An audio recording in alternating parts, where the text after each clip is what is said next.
The room smelled of old coffee and secrets. Ash sat across from two men in suits who had no names. The safe house in Norfolk was the kind of place that existed on no map, tucked between a shuttered warehouse and a marine salvage yard where rusted ships went to die. Rain hammered the single window, blurring the Virginia coastline into gray nothing. Handler 1 slid a folder across the scarred wooden table. He was older, 60 maybe, with the kind of weathered face that came from too many years watching good people do hard things. His wedding ring had a worn groove where he turned it when he was thinking. He was thinking now. Handler 2 was younger, harder. No ring, no tells. The kind of operator who had learned to bury everything deep. Ash did not open the folder. Handler 1 spoke first. His voice carried the flat authority of a man who had delivered 1,000 impossible orders and watched them all get carried out. You understand the terms. 12 months, deep cover, no contact except emergency protocol. I understand. Handler 2 leaned forward. Why are you doing this? You could have walked away. Ash looked down at her hands. The scar ran from her wrist to her elbow, a puckered line of tissue that had never quite healed right. Shrapnel from an IED in Kandahar. Or maybe it was the knife wound from that Mogadishu extraction gone wrong. After 12 years, the scars blurred together into a single story written in damaged skin. Because I owe them. Handler 1's wedding ring stopped turning. Them. The ones I couldn't save. The silence stretched.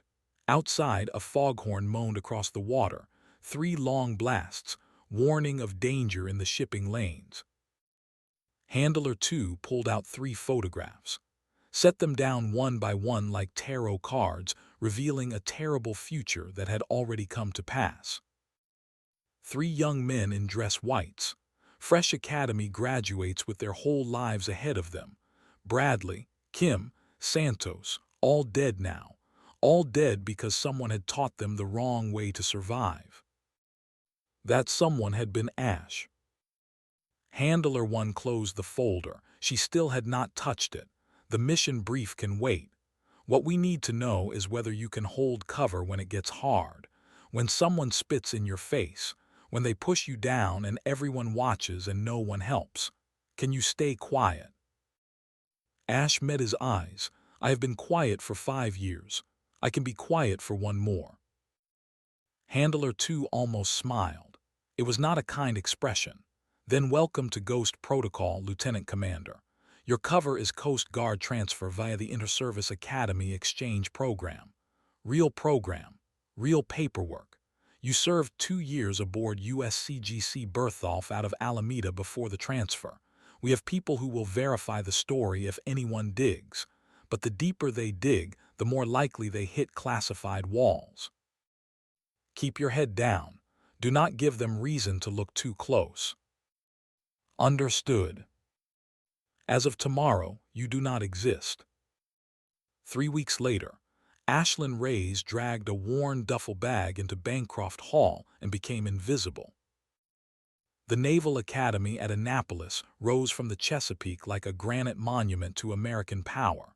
Its buildings were older than most countries, its traditions carved deeper than stone. Plebes learned to navigate by the portraits of stern admirals whose eyes seemed to track movement through the halls. Every corridor whispered with the ghosts of men who had sailed into history and never come back. Ash's new roommate was crying when she walked in. The girl was young, maybe 20, with dark hair pulled back in the regulation ponytail. She was hunched over her phone, shoulders shaking with the kind of silent sobs that came from not wanting anyone to hear. When the door opened, she straightened fast and swiped at her eyes. Sorry, family stuff. Ash said nothing, just nodded and began unpacking her duffel with the mechanical precision of someone who had packed and unpacked in 100 different temporary homes. The motions were automatic. Fold, stack, arrange, everything in its place. everything ready to be abandoned at a moment's notice. The girl watched her for a moment, then spoke again. "You're older, transfer student." "Yeah, Coast Guard Academy. Needed a change." The girl seemed to relax a fraction. "I heard about the inter-service exchange program.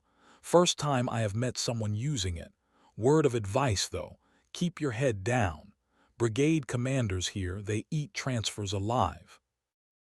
As if summoned by the warning, a voice erupted from the hallway.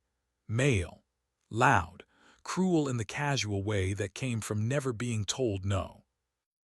"Plebe, drop and give me 50. You think this is a vacation?" The girl flinched. "That's Chase Donovan, Brigade Commander, son of Vice Admiral Donovan, Naval Special Warfare Command." His voice dropped to a whisper. "He runs this place like his personal kingdom." Ash moved to the window, looked out at the yard below. Midshipmen in gray uniforms moved like ants through the pathways, their formations crisp, their postures rigid. It all looked so orderly from up here, so controlled. She knew better. Her hands moved without thought, pulling items from the duffel. Standard issue textbooks, running shoes with the treads worn smooth, a simple toiletry kit. And there, wrapped carefully in a spare uniform at the very bottom, a combat knife in a leather sheath. The blade was old, well-maintained, the handle wrapped in paracord that had gone smooth from 1,000 grips. She tucked it into the back of her footlocker, where no one would look, and locked it. The girl was still watching. "I'm Jade, by the way, Jade Park." "Ash. Just Ash. Just Ash." That night, the mess hall hummed with the controlled chaos of 1,200 midshipmen trying to eat dinner in the allotted 20 minutes. The noise was a physical thing, bouncing off the high ceilings and marble floors, until it became a roar that made thinking difficult and conversation nearly impossible. Ash sat at the end of a long table back to the wall, counting exits. 3 doors, 2 large enough for rapid evacuation, 1 blocked by the serving line, windows too high to be useful. The tactical assessment was automatic, a reflex she could not turn off even when she wanted to. She ate with her left hand, kept her right free. Halfway through her meal, she reached for her fork and her hand shifted, just for a second. The grip changed from the civilian hold to something else. Reverse grip, blade down, the way you held a knife when you needed to kill someone quickly in close quarters. She caught herself, shifted back to normal, 2 seconds, maybe 3. Across the mess hall, standing in the shadows near the doorway, Master Chief Warrant Officer Ray Kowalski went very still. Kowalski was 58 years old and had been a Navy SEAL when the job meant something different. Before the movies, before the books, back when operators stayed in the shadows and died quietly without headlines. He had served in Fallujah when that city was hell on earth, had pulled 6 men out of a burning vehicle while enemy fire tore the air into metal fragments, had received the Silver Star from a general whose name was still classified. Now he supervised mess hall rotations and taught basic seamanship to kids who thought Call of Duty was combat experience. But he still knew how to read people. And the way that transfer student had just gripped her fork told him everything he needed to know. He moved closer, slow and casual, stopped 3 feet from the table where the girl sat alone, methodically working through her meal with the focused intensity of someone who had learned to eat fast because you never knew when the next chance would come. "Midshipman, you former Coast Guard." The girl looked up. Her eyes were calm, too calm. "Yes, Master Chief." "Which cutter?" "USCGC Bertholf, Master Chief, Alameda Homeport." It was a test. Kowalski knew the Bertholf was homeported in Alameda. The question was whether she knew it too, or whether she had just memorized a cover story without understanding the details. Bertholf, National Security Cutter. You were what deck department? Operations Specialist, Master Chief, Combat Systems. He looked into her eyes for 5 long seconds. She did not blink, did not look away, did not show any of the nervous energy that usually radiated from midshipmen when a Master Chief paid them personal attention. Good ship, Captain Ramos still in command. Ash paused for exactly the right amount of time. Someone who had actually served would need a moment to remember. No, Master Chief. Captain Chen took command last year. It was a trick question. Kowalski had no idea who commanded the Bertholf, but her answer was confident, specific. Either she had really served or someone had prepared her very, very well. Carry on. He walked away, but he looked back once. She had already returned to her meal, but something in her posture had changed. A slight tension in the shoulders, a wariness that had not been there before. Kowalski went straight to his office and locked the door behind him.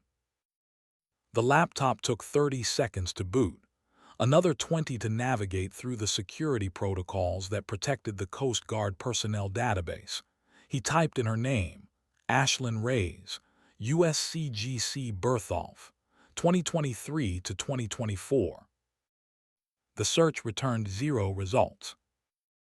He ran it again. Same answer.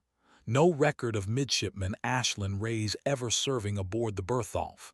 No record of her serving anywhere in the Coast Guard.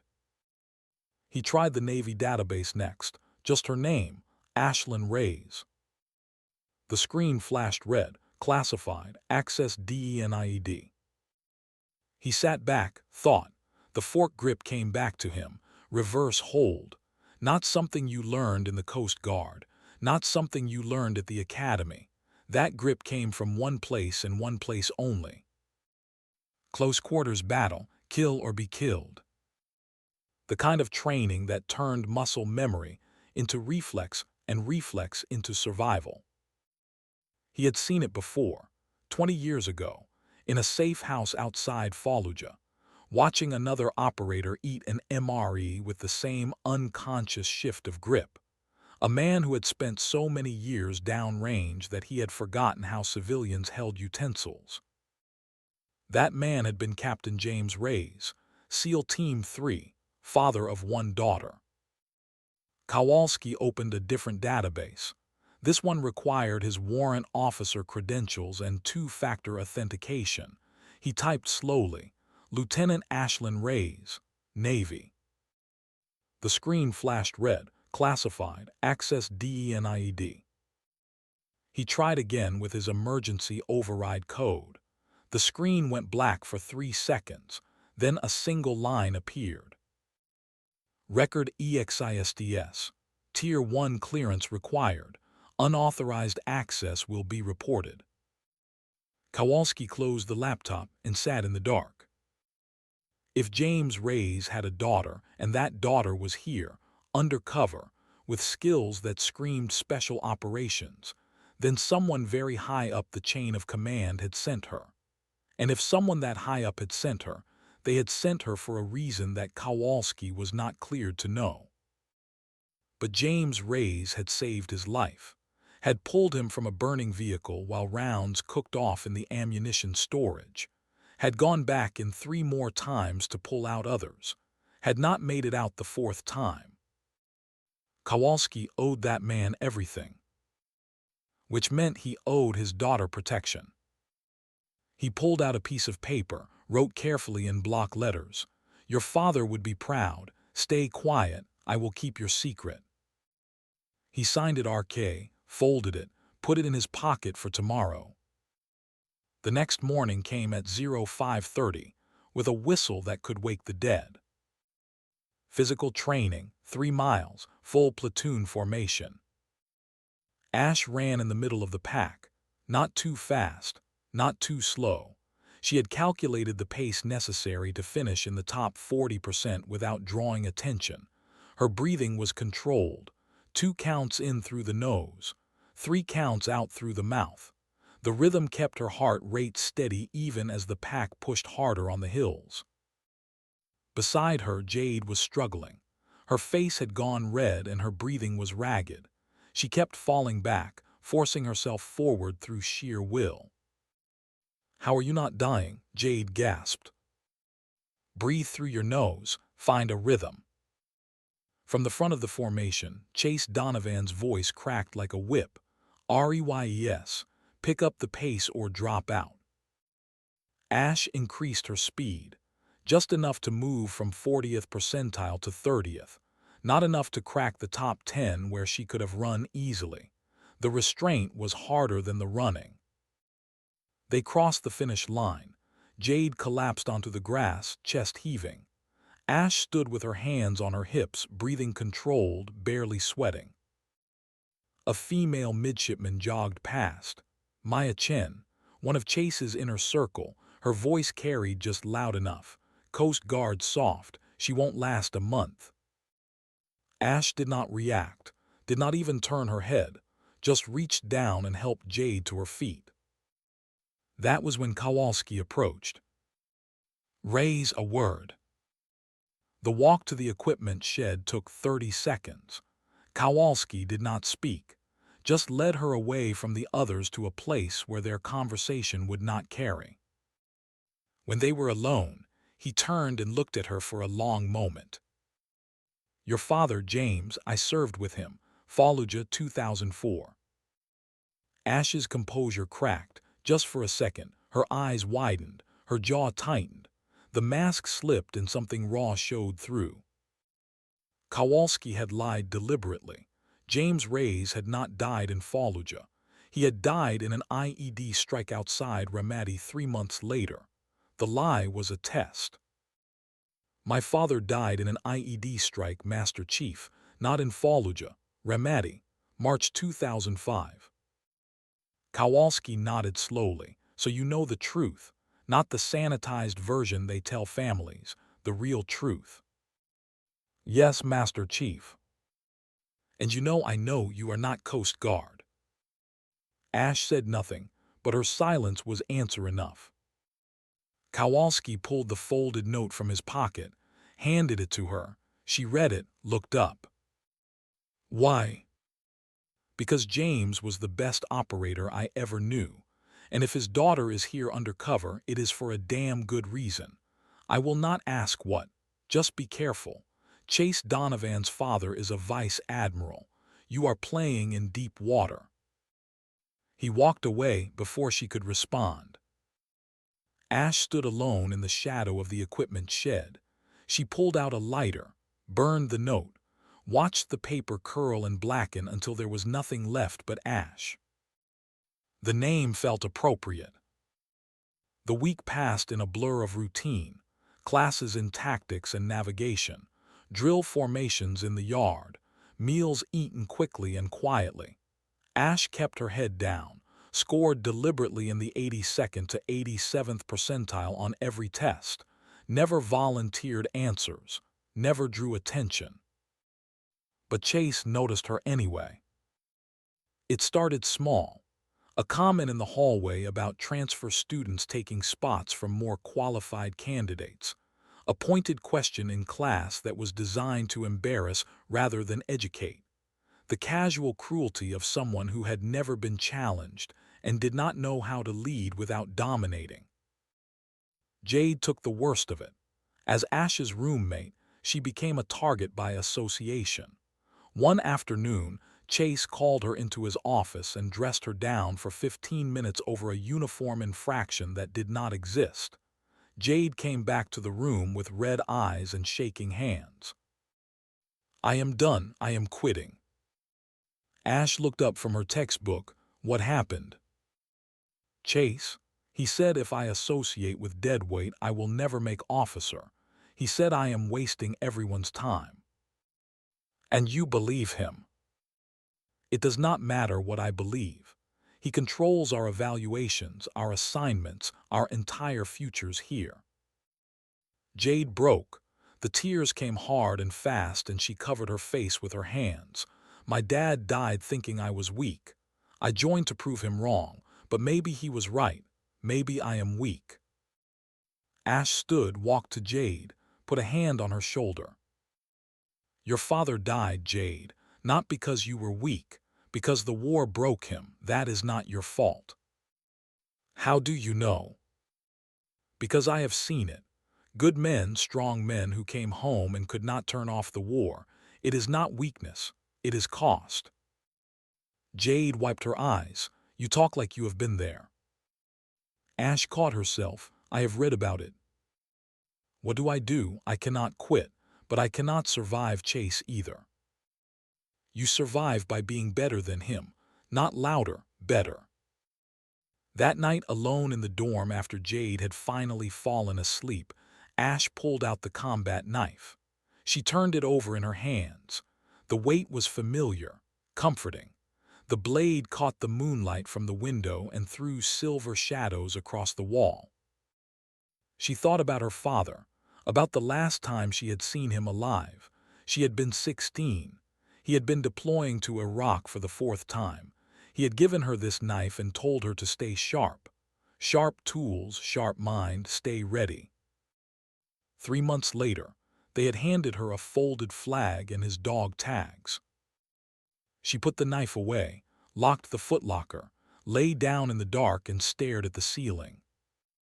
In 2 weeks, Iron Tempest would begin, the largest training exercise of the semester. Blue Force versus Red Force. 36 hours of simulated combat at sea. A test of tactics, endurance, and leadership. It was also the perfect opportunity to show the Academy exactly what was broken in its training doctrine. Ash closed her eyes. Let the sound of Jade's breathing lull her toward something that was not quite sleep, but was not quite wakefulness either. The in-between space where operators lived when they were waiting for the mission to start. She did not dream. She had trained herself not to. The classroom was cold. Commander Nora Vance stood at the front, crisp and severe in her service khakis. Her hair was pulled back tight enough to hurt. Her posture was parade ground perfect. But there was something in her eyes that Ash recognized. The 1,000-yard stare of someone who had seen things that could not be unseen. Vance had been a helicopter pilot, had been shot down over Afghanistan, had survived 6 days behind enemy lines with a broken leg and a dislocated shoulder before a rescue team found her half dead from exposure. That kind of experience left marks. Modern warfare is 80% information, 20% kinetic action, Vance said. Her voice cut through the room like a blade. The operator who sees first wins first. She scanned the classroom. Her eyes stopped on Ash. Midshipman Reyes. Scenario. You are alone behind enemy lines. No communications. No extraction for 72 hours. What is your first priority? Ash had been caught deliberately off guard. The question was designed to test instinct, not preparation. Establish hide site, ma'am. Water and concealment first. Wrong. The word hung in the air. Your priority is signaling. If you cannot be found, you are already dead. Ash bit down on her tongue, tasted copper. The answer was wrong. Fundamentally, tactically wrong. Modern doctrine prioritized signaling because it assumed a functioning support network. Satellites, air cover, quick reaction forces.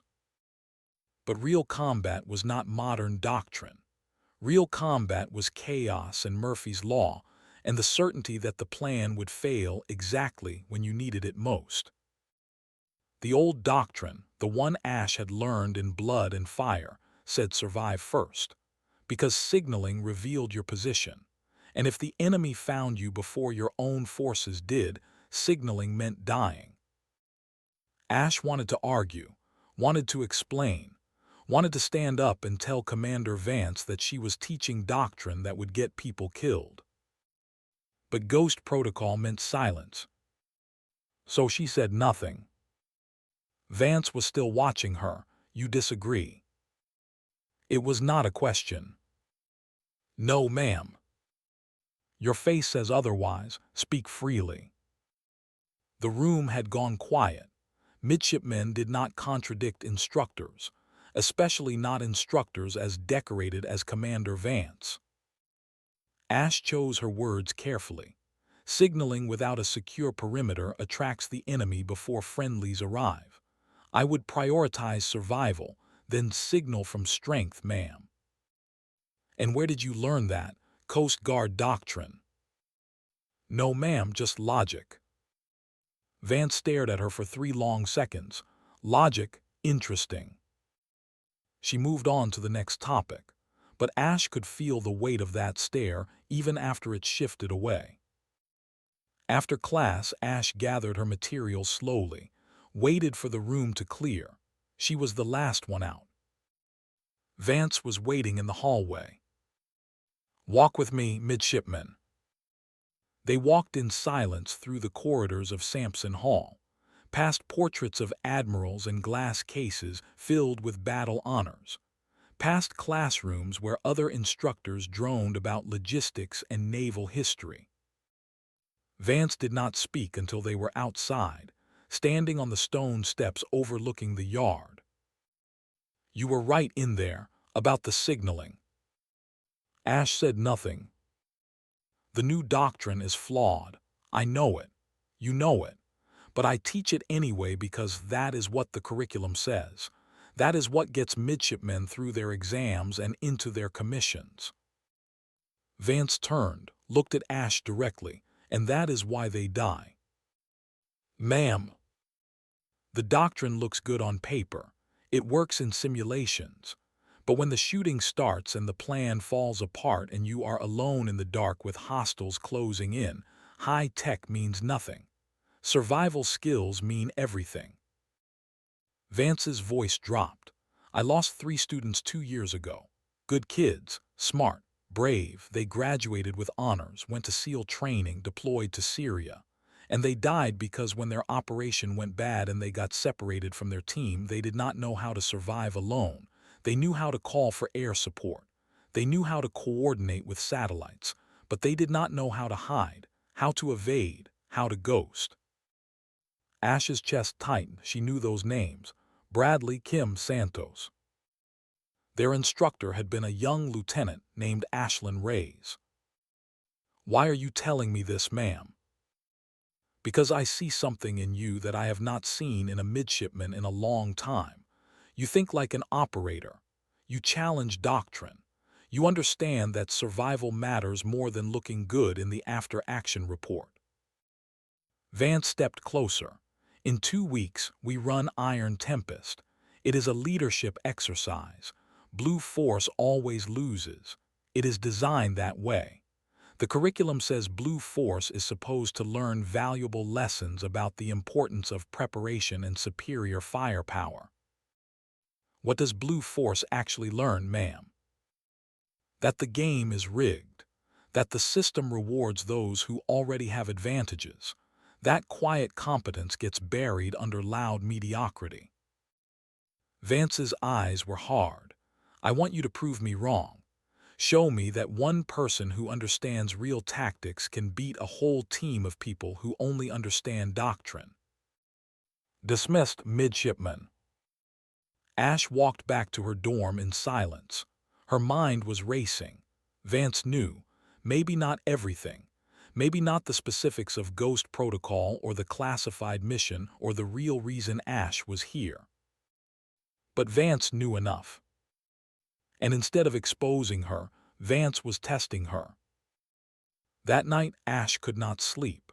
She lay in her rack and listened to Jade's soft breathing and thought about the 3 names that would not leave her alone. Bradley Kim Santos. 21, 22, and 20 years old. Fresh out of the academy. Fresh out of Bud S deployed with SEAL Team 8 to Syria for a direct action raid on a high-value target. The mission had gone bad. Enemy intelligence had been better than expected. The SEALs had walked into an ambush. The team had scattered under fire. Bradley, Kim, and Santos had gotten separated from the main element. They had tried to signal for extraction, had used their radios, had activated their IR strobes, had done everything by the book. And the enemy had triangulated their position and hit them with mortars before the rescue birds could arrive. The after-action report had been classified, but Ash had read it anyway, had requested it specifically, had forced herself to read every word of the investigation that followed. The conclusion had been clear. The 3 sailors had died because they prioritized signaling over concealment, because they had been trained to rely on technology and support networks, because their instructor had taught them modern doctrine instead of old-school survival. That instructor had been Ash. She had been 23 years old, the youngest instructor in naval special warfare history. She had believed the new doctrine was better, smarter, more efficient. She had been wrong, and 3 men had paid for her mistake with their lives. The next morning, Ash woke at 0400, 2 hours before reveille. She dressed in the dark and slipped out of the dorm while Jade was still sleeping. The ship simulator was in the basement of Rickover Hall, a massive room filled with screens and control stations that could replicate any vessel in the Navy's fleet. At this hour, it was empty and dark. Ash logged in with her credentials, pulled up the Iron Tempest scenario, studied the map. The exercise area covered 200 square miles of ocean off the Virginia coast. Blue Force would start from the amphibious assault ship USS Kearsarge. Red Force would hold Checkpoint Bravo, a simulated island installation defended by superior numbers and firepower. The tactical problem was simple. Blue Force had to capture the checkpoint. Red Force had to defend it. On paper, it was unwinnable for Blue Force. But Ash did not think in terms of paper. She ran the simulation 7 times, changed variables, tested approaches, looked for patterns in the terrain and weather and tidal cycles. By 0600, she had found 3 weaknesses in Red Force's expected deployment. First, their patrol routes were predictable. They would sweep in a clockwise pattern every 6 hours, rotating crews on a schedule that left a 15-minute gap during shift change. Second, their radar coverage had a blind spot to the southwest, where the signal bounced off a small reef and created a shadow zone. Anything moving through that zone at low speed would be effectively invisible. Third, their command vessel would be anchored in deep water, away from the shallows where mines might be laid. But that meant it was also away from mutual support, isolated, vulnerable. Ash saved her notes to an encrypted file, cleared her search history, logged out. She turned to leave and froze. Commander Briggs was standing in the doorway. Briggs was 45, former Marine raider, had done 3 tours in Helmand Province before transitioning to an instructor role. He taught tactical doctrine and had a reputation for being able to spot bullshit from 100 yards away. He looked at Ash, looked at the now dark simulator screens, looked back at Ash. You run 7 iterations at 0200 just to pass an exercise. Ash said nothing. Briggs walked into the room, stopped 3 feet away, studied her face in the dim light from the emergency exit sign. You are not a normal midshipman. No, sir, I'm just trying to pass. Briggs looked at the simulator again.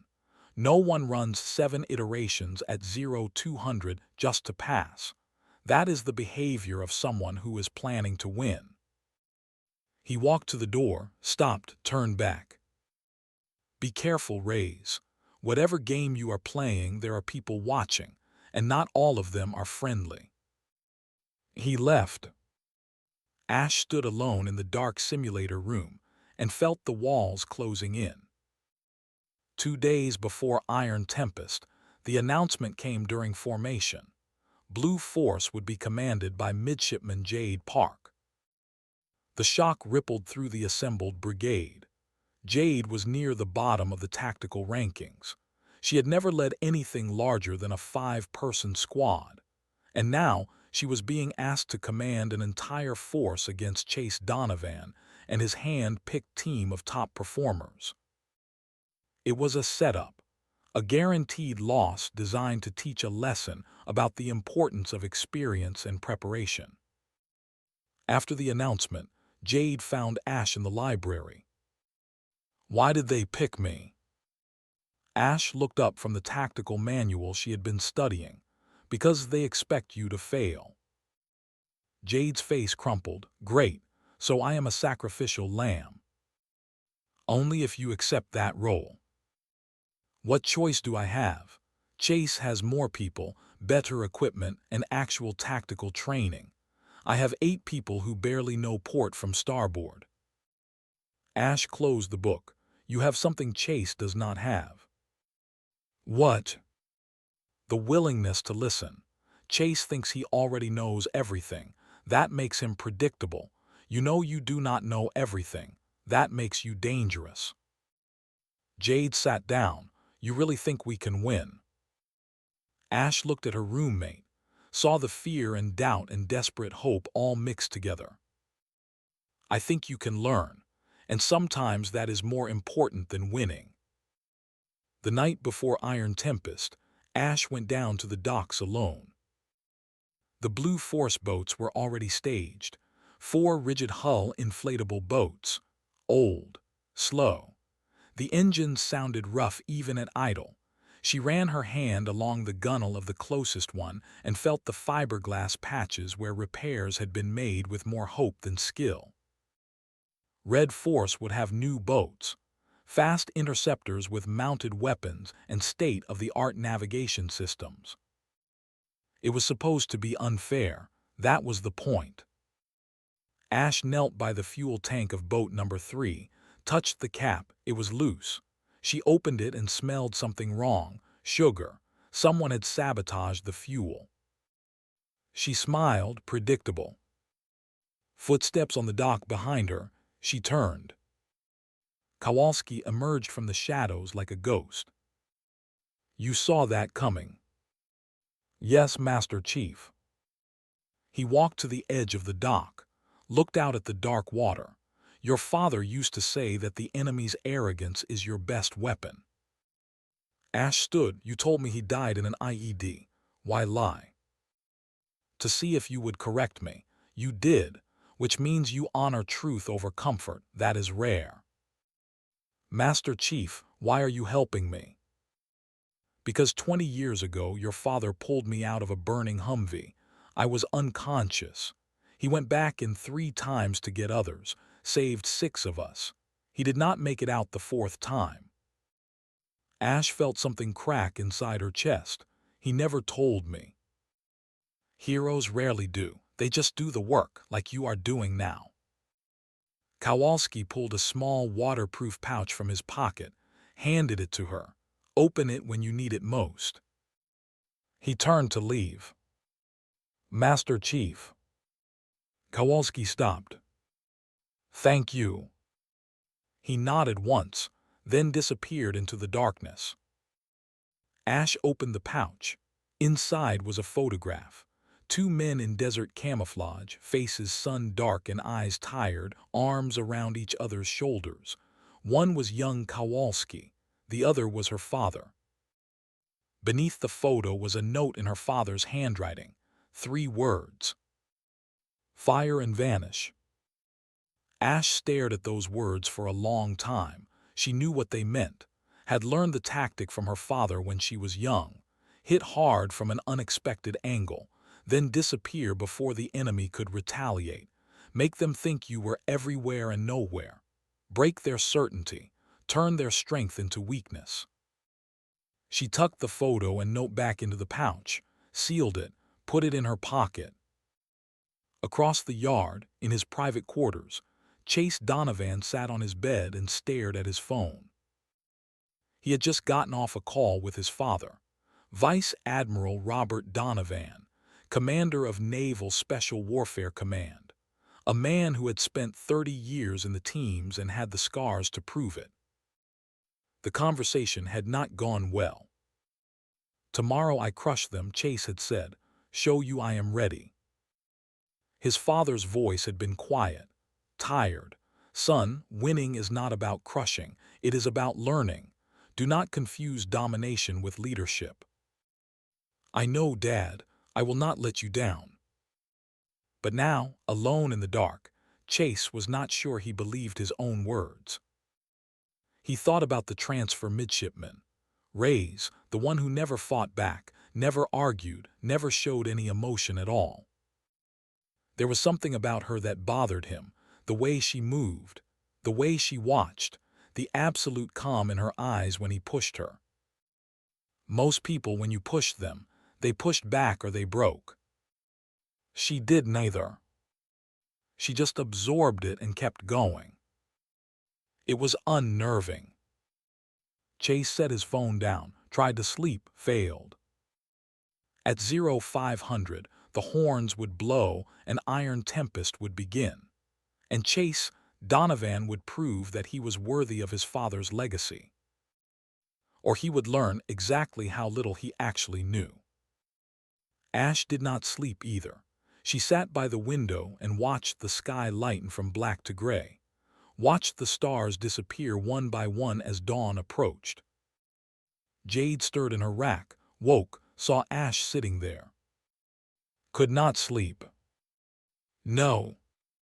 Nervous. Ash thought about that, about the 3 names that haunted her, about the mission that had brought her here, about everything that could go wrong. "Yes," she said, "but not about tomorrow." Jade sat up. "Then what?" "About what comes after." The horn sounded across the yard, long and low, the call to formation. Ash stood, pulled on her boots, checked her gear one last time. Jade was watching her. "Whatever happens out there, I trust you." Ash looked at her roommate, at this young woman who had been broken down and built back up and was still willing to try. "Do not trust me," Ash said quietly. "Trust yourself. I am just going to show you that you can." They walked out together into the cold morning air. The yard was filling with midshipmen, red force forming up on one side, blue force on the other. The energy was electric. Anticipation and fear and excitement all mixed together. Chase stood at the head of Red Force, 24 midshipmen, the best tactical students in the academy, equipped with new gear and new boats and absolute confidence. Jade stood at the head of Blue Force, 8 midshipmen, average scores, old equipment, and 1 transfer student who had run the simulator 7 times in the middle of the night. Commander Vance stepped forward. Read the exercise brief in a voice that carried across the yard. The rules were simple. Capture and hold checkpoint Bravo for 6 consecutive hours. No real ammunition. Paint rounds only. Medical support standing by. Retrieval protocols in place. She looked at Chase, then at Jade, then for just a moment at Ash. "Good luck, midshipmen, and remember, the goal is not to win, the goal is to learn." The transports were waiting at the dock. As Blue Force filed aboard, Ash touched the waterproof pouch in her pocket, felt the outline of the photograph inside. "Fire and vanish," her father had written. She intended to do exactly that. The engines rumbled to life. The boats pulled away from the dock, and Ashlyn Reyes, who had once been the youngest instructor in naval special warfare and was now the oldest midshipman in her class, allowed herself one small smile. Chase Donovan had no idea what was coming. But he was about to learn. The Chesapeake Bay spread out before them, gray and cold under the morning sky. Somewhere out there, Red Force was already moving into position, already setting up their defenses, already preparing to crush Blue Force with superior numbers and tactics. Let them prepare, Ash thought. Let them think they have already won. Because the greatest victories always came from the places no one was looking. And Ash had spent 12 years learning how to be invisible. The boats cut through the water toward the exercise area. Jade stood at the bow, gripping the rail, staring ahead with a mixture of determination and terror. Ash stood at the stern, watching the academy disappear behind them. Fire and vanish. 3 words that meant everything. Hit hard, disappear, win by making the enemy defeat themselves. She was ready. Iron Tempest was about to begin. And nothing would ever be the same. The USS Kearsarge rose from the morning fog like a steel fortress. 20,000 tons of amphibious assault ship, its deck bristling with helicopters and landing craft. Blue Force stood on the flight deck, 8 midshipmen in worn tactical gear, staring at the gray expanse of ocean that stretched to the horizon. Jade held the briefing sheet in hands that would not stop shaking. Her voice barely carried over the wind. Okay, so our objective is to survive 36 hours and capture Checkpoint Bravo. Red Force has to defend it. Midshipman Torres, a stocky kid from Texas with more confidence than skill, spat over the side. We have 8 people, old boats and paintball guns. They have 24 people, fast boats and actual tactics. We are dead before we start. Jade looked at Ash. The transfer student stood apart from the group, studying the tactical map with an intensity that made the air around her feel charged. Ash had said almost nothing during the transit, had not joined the nervous chatter or the dark jokes about inevitable defeat. She had simply watched, calculated, prepared. Reyes, Jade said, "You have thoughts." Ash looked up. Her eyes were calm in a way that seemed impossible given what they were about to attempt. Red Force expects us to attack directly. We will not. Torres laughed. It was not a kind sound. Oh, here we go. Transfer girl has ideas. Ash ignored him, spoke only to Jade. We split into 3 units. 1 acts as bait. 2 flank from low probability vectors. Red Force will commit to the bait. While they do, we move on the real objective. Torres shook his head. That is basic guerrilla tactics. Chase knows that playbook. Ash met his eyes. He knows it intellectually. Has he practiced it? No, he has trained for overwhelming force. Center mass assault. The same tactic 15 repetitions in a row during prep week. I watched him. Midshipman Lee, a quiet Korean-American kid who rarely spoke, leaned forward. Even if you are right, we still lose on firepower. Ash's voice was flat, empty of doubt. Firepower does not matter if he cannot find us. The exercise horn sounded across the water. 1 long blast, 3 short, begin. The RHIBs launched from the Kearsarge, with the whine of outboard motors pushed to their limits. Jade's boat took point. Ash rowed in the stern of the second boat, scanning the horizon with eyes that never stopped moving. The ocean was gray soup. Visibility less than 200 meters. The fog was a gift. It would hide their initial movements and force Red Force to rely on radar instead of visual confirmation. Ash had counted on this, had checked the weather forecast 7 times, had known the fog bank would roll in at exactly 0600. Nothing was left to chance. An hour into the exercise, Red Force made contact. 4 patrol boats appeared on the horizon like hunting sharks, fast, aggressive, moving in formation with the kind of precision that came from endless drills. Chase's voice crackled across the stolen radio frequency. Blue Force spotted. Grid 7-3, all units converge. Torres grabbed the radio. We are dead. We need to surrender now before this gets ugly. Jade looked at Ash. The transfer student's face showed nothing, No fear, no excitement, just cold professional assessment. "Cut engines," Ash said quietly. "Now." Jade hesitated for exactly 2 seconds, then keyed her radio. "All units, kill engines, go dark." The RHIBs fell silent, started drifting with the current, dead in the water. Tor's was pale. "They are going to run us down." Red Force boats closed to 800 meters, 600, 400. Blue Force sat motionless. Some of the midshipmen were holding their breath. Lee had his eyes closed, lips moving in what might have been prayer. Ash watched the enemy boats with the detached interest of a scientist observing a predictable experiment. They are using active radar. It tracks movement, not stationary objects.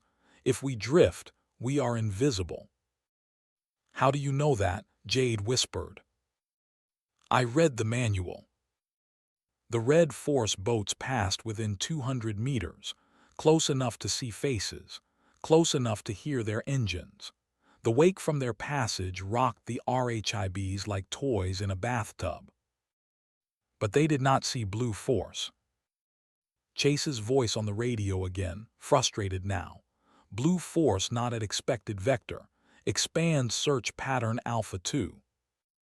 The red boats turned and roared away into the fog. Tor's let out a breath he had been holding for 90 seconds. Holy hell, that actually worked. Ash was already checking her map. "They will adapt. We have maybe 30 minutes before they adjust their search protocol. We move now." Silent running. Southwest approach to checkpoint Bravo through the radar shadow. Jade gave the order. The boats fired up and moved at quarter speed, barely faster than the current, invisible to the sensors that were looking for fast targets. They had won the first round. But Ash knew the real fight was still coming. 3 hours into Iron Tempest, Blue Force approached the narrow channel that led to Checkpoint Bravo. The checkpoint itself was a simulated island installation built on an old oil platform. Red Force had fortified it with overlapping fields of fire and multiple defensive positions. Taking it by frontal assault would be suicide, which was exactly what the exercise designers expected Blue Force to attempt. Jade studied the map. Her hands had stopped shaking. Combat, even simulated combat, had a way of burning away fear and leaving only focus. "This does not feel right. It is too quiet." Ash nodded. "It is a trap." The words were barely out of her mouth when the world exploded into chaos. Red Force had been waiting in concealed positions on both sides of the channel. 30 paintball markers opened up simultaneously. The water around the RHIBs erupted with impacts. Paint rounds hit like sledgehammers, marking kills with brilliant splashes of color. The ambush was perfectly executed, textbook devastating. Within 90 seconds, 5 of the 8 Blue Force members were marked dead. Their tactical vests lit up red. The exercise computers registered the kills and locked their weapons. Tor's took a round to the chest and went down cursing. Lee was hit twice in the back. Even Jade caught one on her shoulder that left a welt the size of a fist. Only Ash, Jade, and Lee remained alive, and their boats were shredded. "We are done," Jade said. Her voice was hollow. "Exercise over." Ash was already moving. "Not yet, swim." "What?" Ash rolled backward over the gunwale and disappeared into the cold Atlantic. Jade and Lee stared at each other for one frozen second. Then they followed. The water was 48 degrees, cold enough to kill in 20 minutes without a wetsuit, cold enough to stop your heart if you went in too fast. They had maybe 10 minutes before hypothermia set in. Ash swam underwater, 50 meters, single breath. Her lungs burned, but she had done this drill 1,000 times in conditions far worse. In the Arctic Ocean during winter warfare training. In the Gulf during VBSS operations where you went from helicopter to ship in full combat load. This was just cold water. She had survived worse. She surfaced under a fishing pier that jutted out from the exercise boundary. Civilian structure, outside the tactical area but close enough to observe. Jade and Lee surfaced gasping beside her. Their lips were already turning blue. How did you hold your breath that long? Jade's teeth were chattering. Practice. From the water, Chase's voice boomed across the channel through a loudspeaker. Blue Force Commander, you are eliminated. Surrender and end exercise. Jade looked at Ash. He is right, we lost. Ash's voice was calm, certain. We lost the battle, not the war. Lee was shivering violently. There are 3 of us, against 24. Ash pulled the waterproof pouch from her pocket, opened it. The photograph of her father and Kowalski stared back at her. The note underneath in her father's handwriting. Fire and vanish. Good, Ash said quietly. They will be overconfident. Jade grabbed her arm. What does that mean, fire and vanish? It means we hit them where they do not expect, then disappear before they react. The memory came unbidden. Afghanistan, 6 years ago. Ash had been 22, second deployment. A SEAL team trapped on a rooftop, surrounded by Taliban fighters who smelled blood. The team leader had looked at young Ash and asked the impossible question. We are pinned. If we stay, we die. If we run, we die. What do we do? And Ash, barely old enough to buy a legal drink back home, had said the words that would save them all. We ghost them, sir. The leader had stared. Explain. We fire from here. Relocate 200 meters, fire again from there, make them think we are everywhere. They will panic, break formation, give us the gap we need. That is insane, the leader had said, or brilliant. They had done it, fired, moved, fired again from a different angle.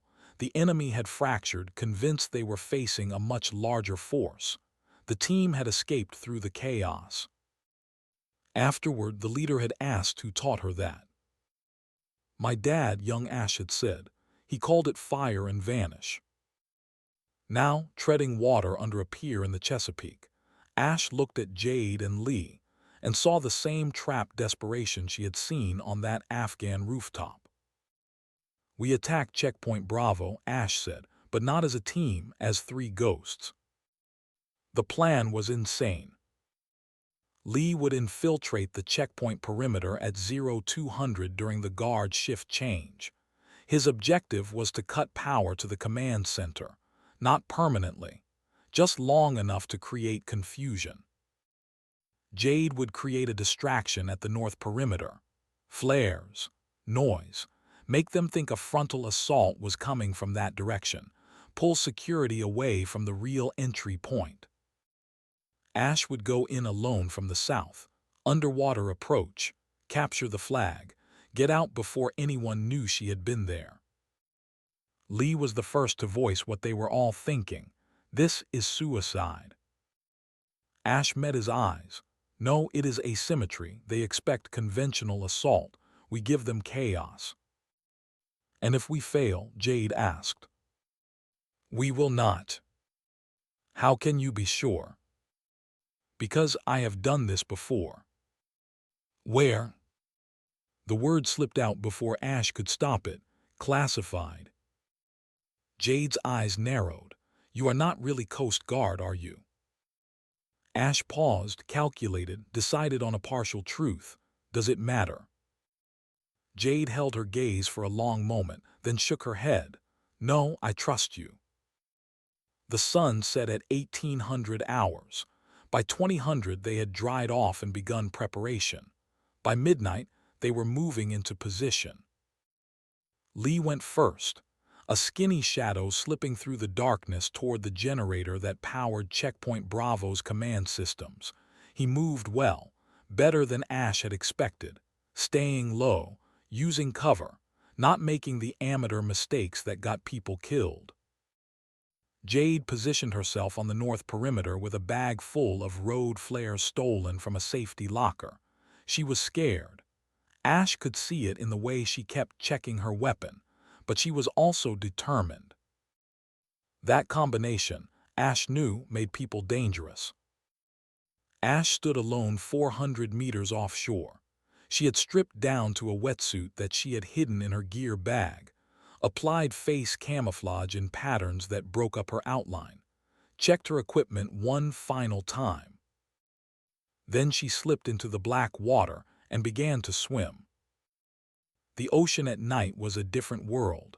No light, no sound except the rush of water past her ears, navigation by feel and internal compass, counting strokes, measuring distance by the burn in her muscles.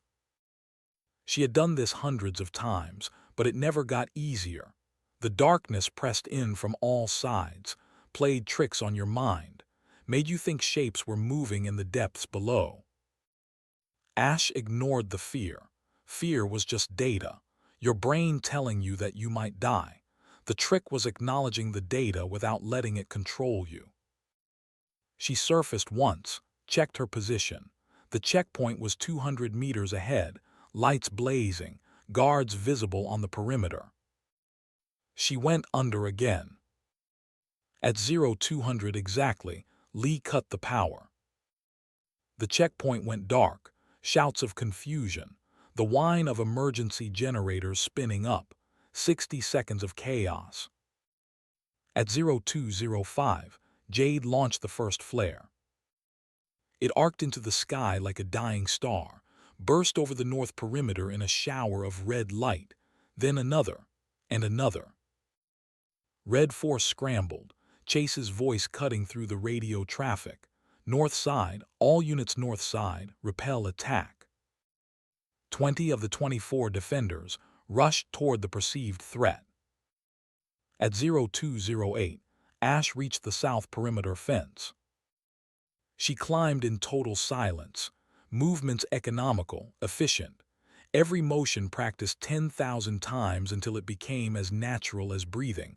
Over the top, drop to the other side, roll, come up in a crouch.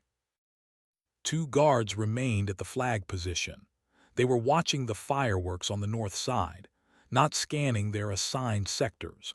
The oldest mistake in combat, focusing on the excitement and forgetting the fundamentals. Ash threw a rock 20 meters to their left. Both guards turned toward the sound, started to move to investigate. She covered 15 meters in 8 seconds, low sprint, absolutely silent, reached the flagpole while they were still looking the wrong direction. Grabbed the flag, stuffed it into her pack. One guard turned back, saw nothing. The shadows where Ash had been were empty. She was already at the fence, already climbing, already gone. The backup generators kicked in. Light flooded the checkpoint. The guard looked at the flagpole, looked again.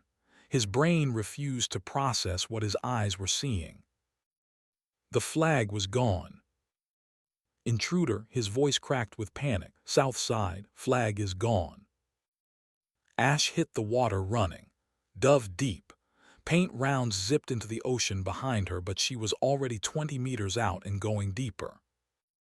She swam underwater for a full minute, surfaced behind the fishing pier, gasped air, went under again. Behind her, Checkpoint Bravo was an anthill kicked over, searchlights sweeping the water, boats launching, Chase screaming orders that got lost in the confusion. Jade and Lee were waiting under the pier. Their faces showed shock and something like awe. Ash surfaced, held up the flag, water streaming from the fabric. "You did it," Jade whispered. "Oh my God, you actually did it." Lee stared. "How?" They were looking north, I went south.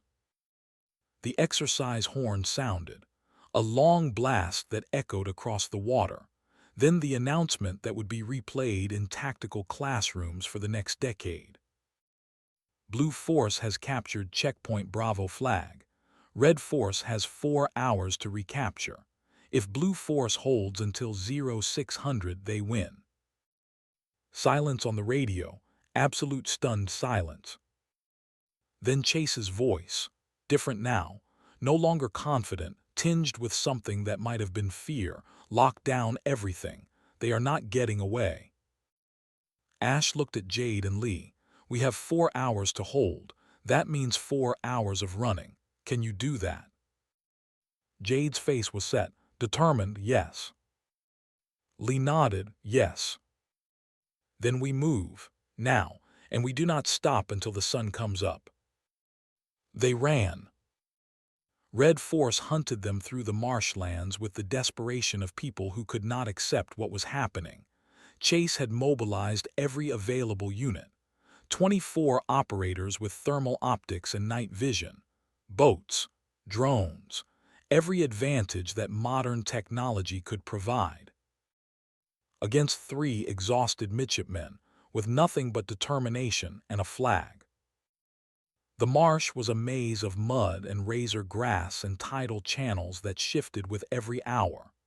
Ash led them through it by feel, choosing paths that avoided the obvious routes, using the terrain to mask their heat signatures, always moving, never stopping long enough for the pursuit to fix their position.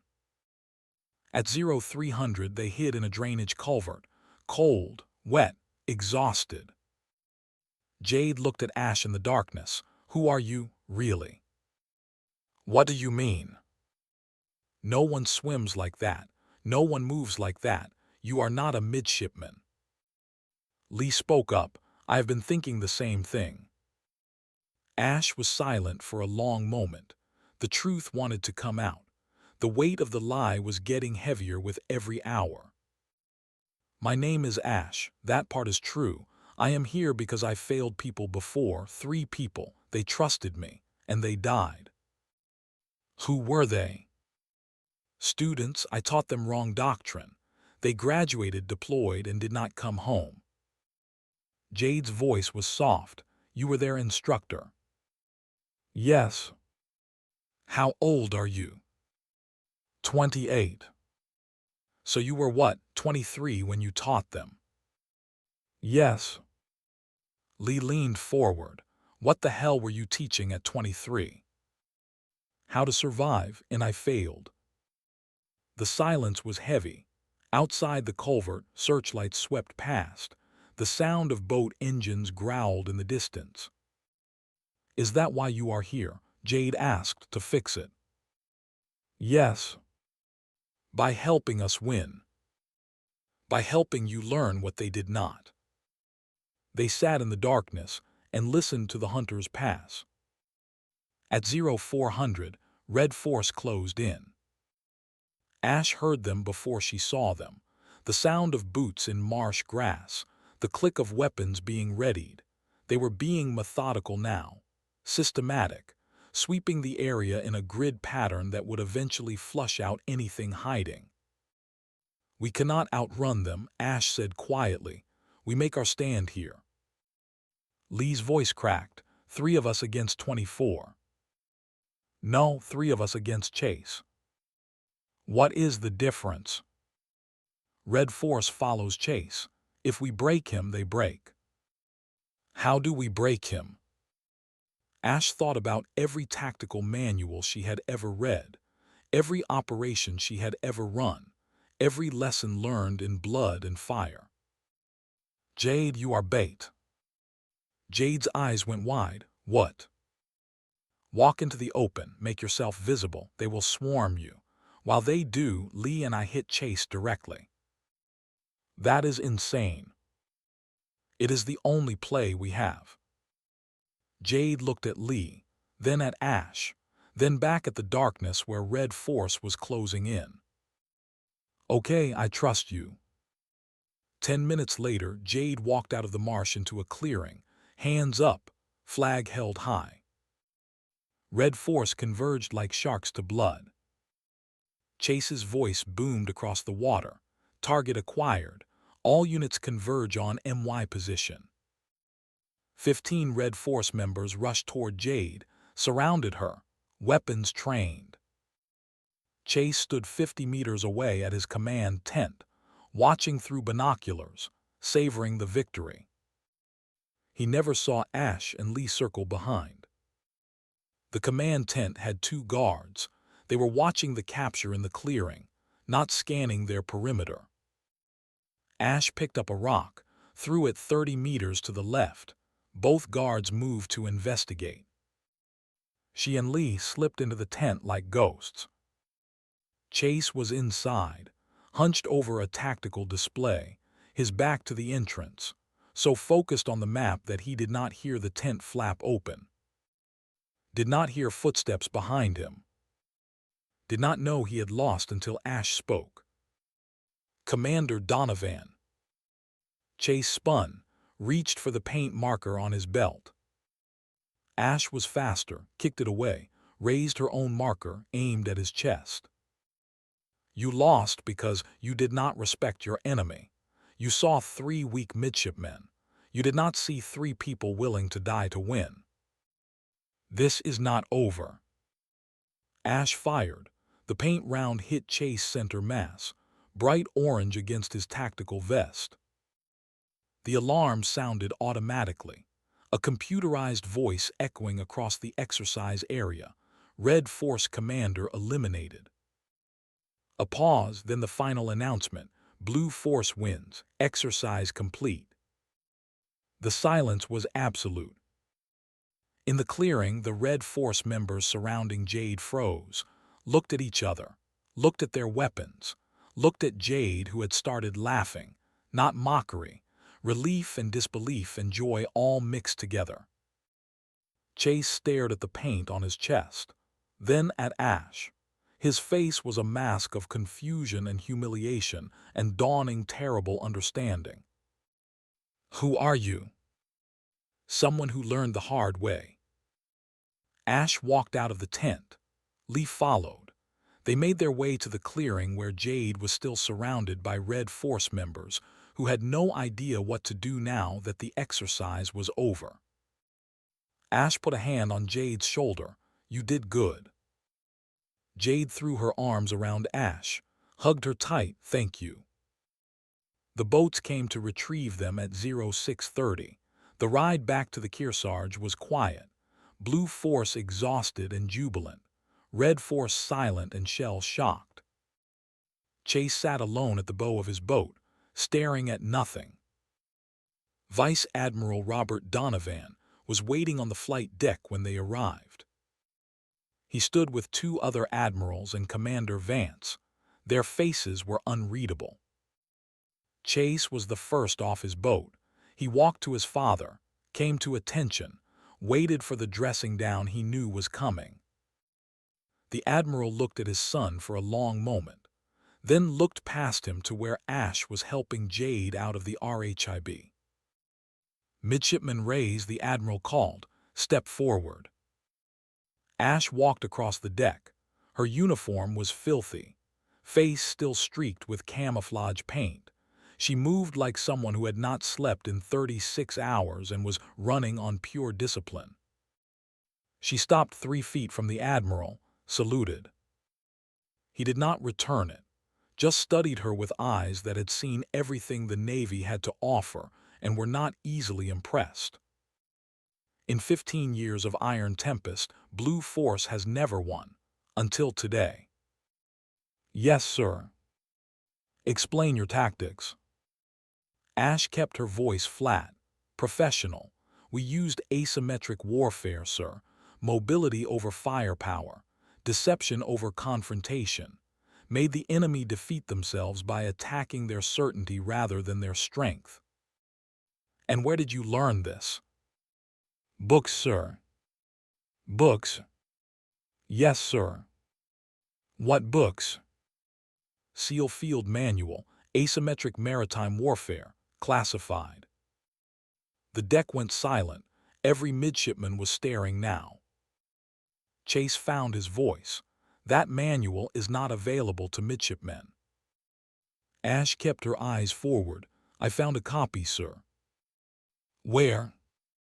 "Library, sir." Vance stepped forward. Her face was carefully neutral, but something flickered in her eyes. Midshipman Reyes, that manual is kept in a restricted section that requires instructor authorization to access. Yes, ma'am. So how did you access it? Ash met Vance's eyes, saw the test underneath the question. With respect, ma'am, I would rather not say. Vance almost smiled. Dismissed, all of you, except Midshipman Reyes, you stay. The deck cleared, midshipmen filing below, whispers and speculation following them like smoke. When they were alone, Vance locked the hatch, turned to Ash. The three admirals remained, watching with the patience of people who already knew how this conversation would end. How long were you planning to keep this up? Ma'am. Vance pulled out a tablet, brought up a file, turned it so Ash could see the screen. Lieutenant Commander Ashlyn Reyes, DVGRU, 12 years of service, Neptune's daughter survivor. The words hit like a physical blow. Ash's carefully maintained composure cracked. Her eyes widened. Her breath caught.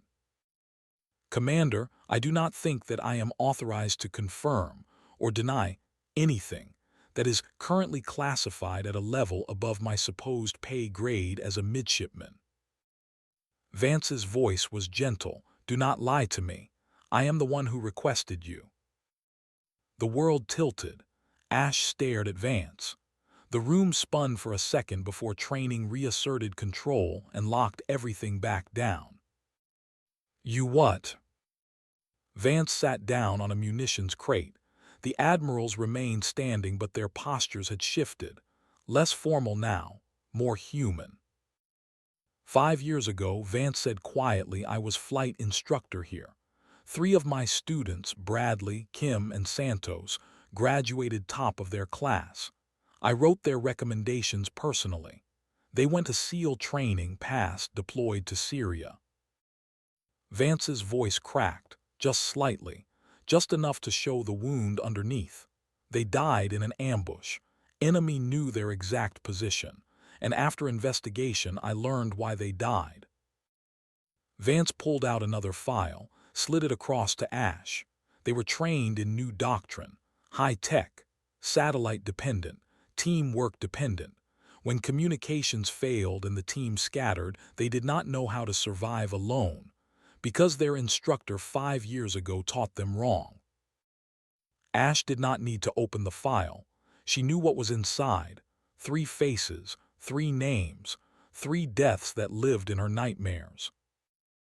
Their instructor was you, Vance said, Lieutenant Reyes, age 23, first teaching assignment. I know.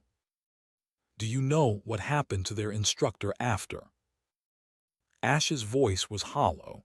She requested discharge, denied, requested demotion, denied, volunteered for the most dangerous missions available until someone granted her wish to die, also denied. Because Vice Admiral Donovan said Lieutenant Reyes does not need to die. She needs to fix what she broke. Ash looked up sharply, Chase's father. Vice Admiral Robert Donovan stepped forward.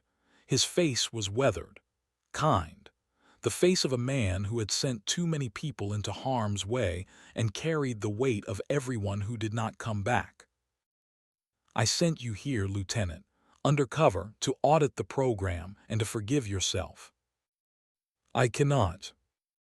You just saved Jade Park from quitting. You taught Lee confidence. You showed my son humility. Those 3 students you lost, you just honored them. It is not enough. It never will be. That is the burden you carry, but you carry it forward, not down. Ash felt something break inside, not collapse, not shatter, just crack enough to let pressure escape. Her eyes burned, but she did not let the tears fall. What happens now? Now Vance stood. Now you finish the semester, keep your cover, and at graduation you do what you came to do. Which is? Teach the new doctrine, the right one. Survival first, technology second, because the next generation should not die for our mistakes. And if I am exposed before then. Vance smiled. You will not be, I will make sure. She came to attention, saluted, dismissed, Lieutenant. Ash returned the salute, turned to leave. Reyes. She stopped, looked back at Vance. Your father would have done the same thing, come back to fix it. How do you know? Because I knew him. Fallujah 2004. He was my recovery team, pulled me out of a downed helicopter, never got to thank him. Ash's eyes widened. You were the pilot. Yes, I owe him my life, so I am helping you save others. Consider us even. Ash walked out of the room in a daze. Her cover was blown, but somehow, impossibly, it was also intact. Vance knew, the admirals knew, but they were protecting her, helping her. Why? Because the mission mattered more than protocol. Because fixing the system was more important than following procedure. Because her father had saved people who were now in a position to save her. That night Chase could not sleep. He sat in his quarters with his laptop open, searching, digging, trying to understand what had happened. He had lost, completely, humiliatingly, to a transfer student with average scores and no apparent combat experience. Except she clearly had combat experience. The way she moved, the tactics she employed, the absolute confidence in her voice when she gave orders. That was not a midshipman. That was an operator. Chase typed into the search bar, Ashlyn Reyes, Navy. No results. He tried again, Coast Guard Reyes Bertholf. No personnel match. His eyes narrowed, she lied. He accessed the Academy personnel database using an admin password he had stolen months ago from a careless instructor who left his terminal unlocked. Chase knew it was wrong, knew he could be court-martialed for unauthorized access, but he needed to understand. He found her file. It was thin, suspiciously thin, no detailed service records, just transfer admit via inter-service exchange program with a vice admiral's signature at the bottom. His father's signature. Chase stared at the screen, then closed the laptop. His hands were shaking. He had just committed a serious security violation. Hacking personnel files was not a prank. It was a crime under the Uniform Code of Military Justice. If anyone discovered what he had done, his career would be over before it started. But he had to know. Chase grabbed his phone, called. The Admiral answered on the third ring. His voice was tired. It is 2300, Chase. This better be important. Dad, I need to ask you something. Do you know a midshipman named Ashlyn Reyes? Long pause, the kind of pause that spoke volumes. Why are you asking? Because she beat me today, and I do not know how. Son, drop it. Dad, she is not normal. She moves like a seal. Chase, the Admiral's voice hardened. Drop it. You do know her. What I know is classified. What you need to know is respect competence when you see it. Stop digging. The line went dead. Chase stared at his phone. His father had never talked to him like that, never shut him down so completely. Which meant Reyes was someone important enough that even asking questions was crossing a line. Chase opened his laptop again, stared at the screen, then made a decision. He deleted his search history, cleared the cache, erased every trace of his unauthorized access. Then he went a step further. He searched for Bud's graduation records, found a photo from an award ceremony, a young woman receiving a silver star. The face was pixelated, but something about the posture, the height, the build looked familiar. He saved the photo to an encrypted folder, then immediately felt sick about it. This was wrong, all of it, but he needed to understand who he had been tormenting, who he had pushed down the stairs, who he had humiliated in front of everyone. If she was who he thought she was, then he had committed an offense far worse than hacking a database. He had assaulted a superior officer. The realization hit him like cold water. If she reported him, he would face court-martial, dishonorable discharge, prison time. But she had not reported him, had not even fought back, had simply taken the abuse and kept moving forward.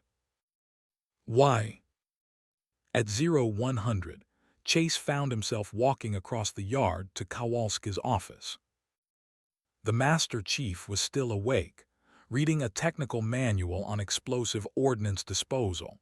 He looked up when Chase knocked. "Brigade Commander, late night." "Master Chief, I need to know about Midshipman Reyes." "Why?" "Because she is not who she says she is, and my father knows her." "And you think I know her too?" "I think everyone knows her except me." Kowalski studied Chase for a long moment, set down his book, gestured to a chair. "Son, why do you need to know?" Chase sat. His voice was raw, "Because I have been cruel to her, and if she is someone important, I need to apologize." "You should apologize regardless of who she is." "I know, but I need to understand. Why she did not fight back. When I pushed her down the stairs, she could have. I saw it in her eyes. She chose not to. Why?" "Maybe she is playing a longer game than you. Or maybe she is here for a reason I do not understand." Kowalski sighed. "I cannot tell you who she is. That is not my place. But I can tell you this. Your father sent her here, and if Vice Admiral Donovan trusts someone, you should too." "He sent her." Kowalski realized his mistake too late. "I have said too much. Go to bed, Chase." Chase stood, but he did not leave. "Master Chief, whatever she is doing here, I want to help. I want to make this right." "Then lead differently. That is all the help she needs." Chase walked back to his quarters through the dark yard. The stars were bright overhead, the same stars his father had navigated by during night operations in the Gulf.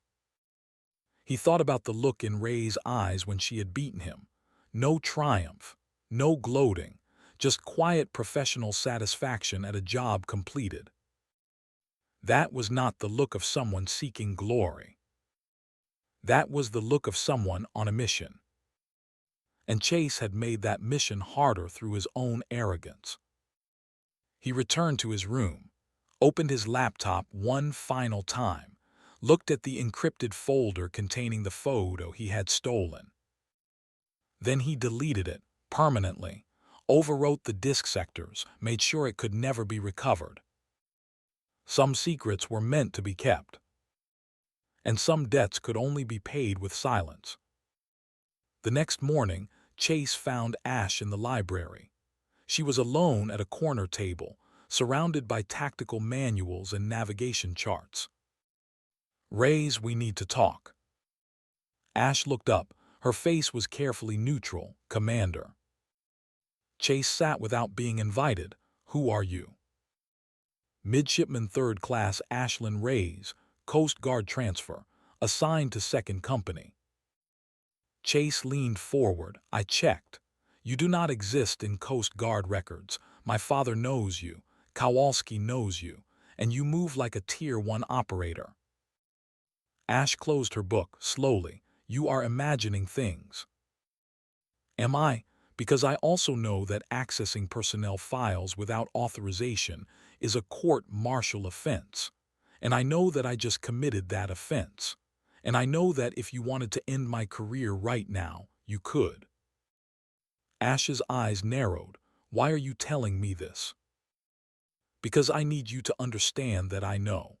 I know you are not who you say you are. I know my father sent you here. I know I have been bullying someone who could break me in half without trying. and I know I deserve whatever consequences come from that. What do you want from me, Commander? Nothing. I want to give you something. My silence, my protection, whatever small amount of help I can offer to make up for what I did. Why? Because it is the right thing to do, and because for the first time in my life I met someone who showed me what real strength looks like. And it is not loud, it is not dominating, it is quiet, professional, competent. Chase stood. I will not ask again who you are, I will not dig, I will not interfere with your mission, but I will lead differently from now on. I will be better, because that is what you deserve, and that is what this place needs. He walked away before Ash could respond. Ash sat alone in the library for a long time, staring at the place where Chase had been. Something had just changed, something fundamental. Chase Donovan had chosen honor over pride, silence over exposure, service over self. Maybe there was hope for him after all. That night, Chase went to his father's temporary office on campus. The Admiral was reviewing reports, a glass of whiskey beside his laptop. Dad, I know about Lieutenant Reyes. The Admiral looked up, set down his reading glasses, and I need to know how to fix what I did. You cannot fix it, Chase. You can only learn from it. She told me about the 3 students. Then you know why she is here.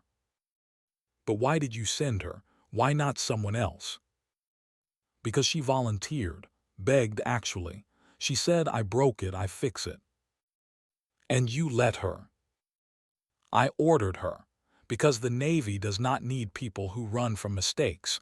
We need people who face them. What do I do now?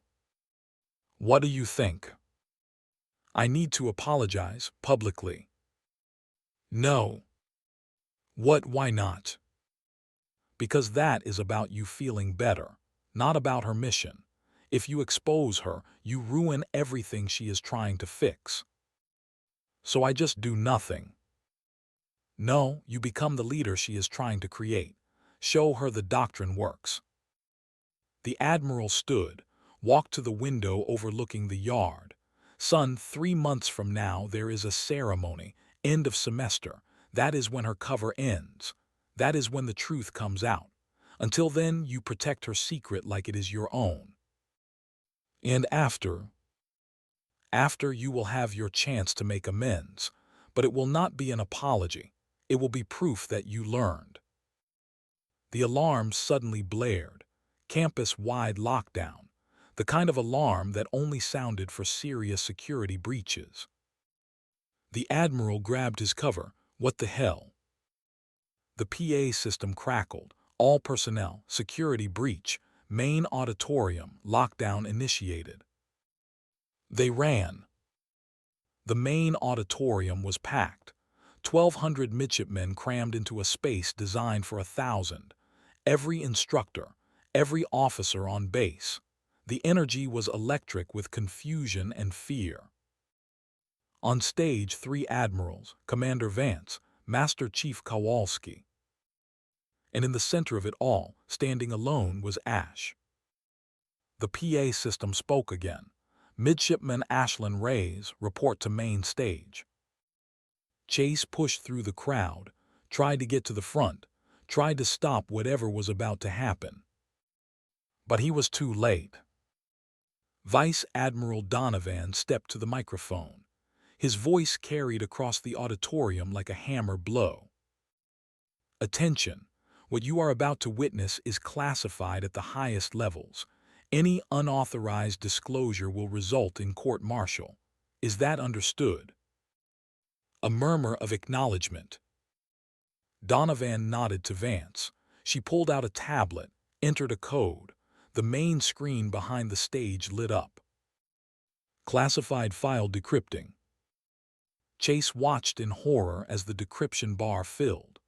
Watched as Ash's entire life was about to be laid bare in front of everyone who had humiliated her. This was not how it was supposed to happen. The screen flashed, text appeared, and the auditorium erupted into chaos. The screen filled with text that made the entire auditorium hold its breath. Name: Lieutenant Commander Ashlyn Reyes. Rank: 04, United States Navy. Unit: Naval Special Warfare Development Group, SEAL Team 6. Years of service: 12. The whispers started like wind through grass, then grew into a storm. Deployments: 9, Iraq, Afghanistan, Syria, Yemen, South China Sea.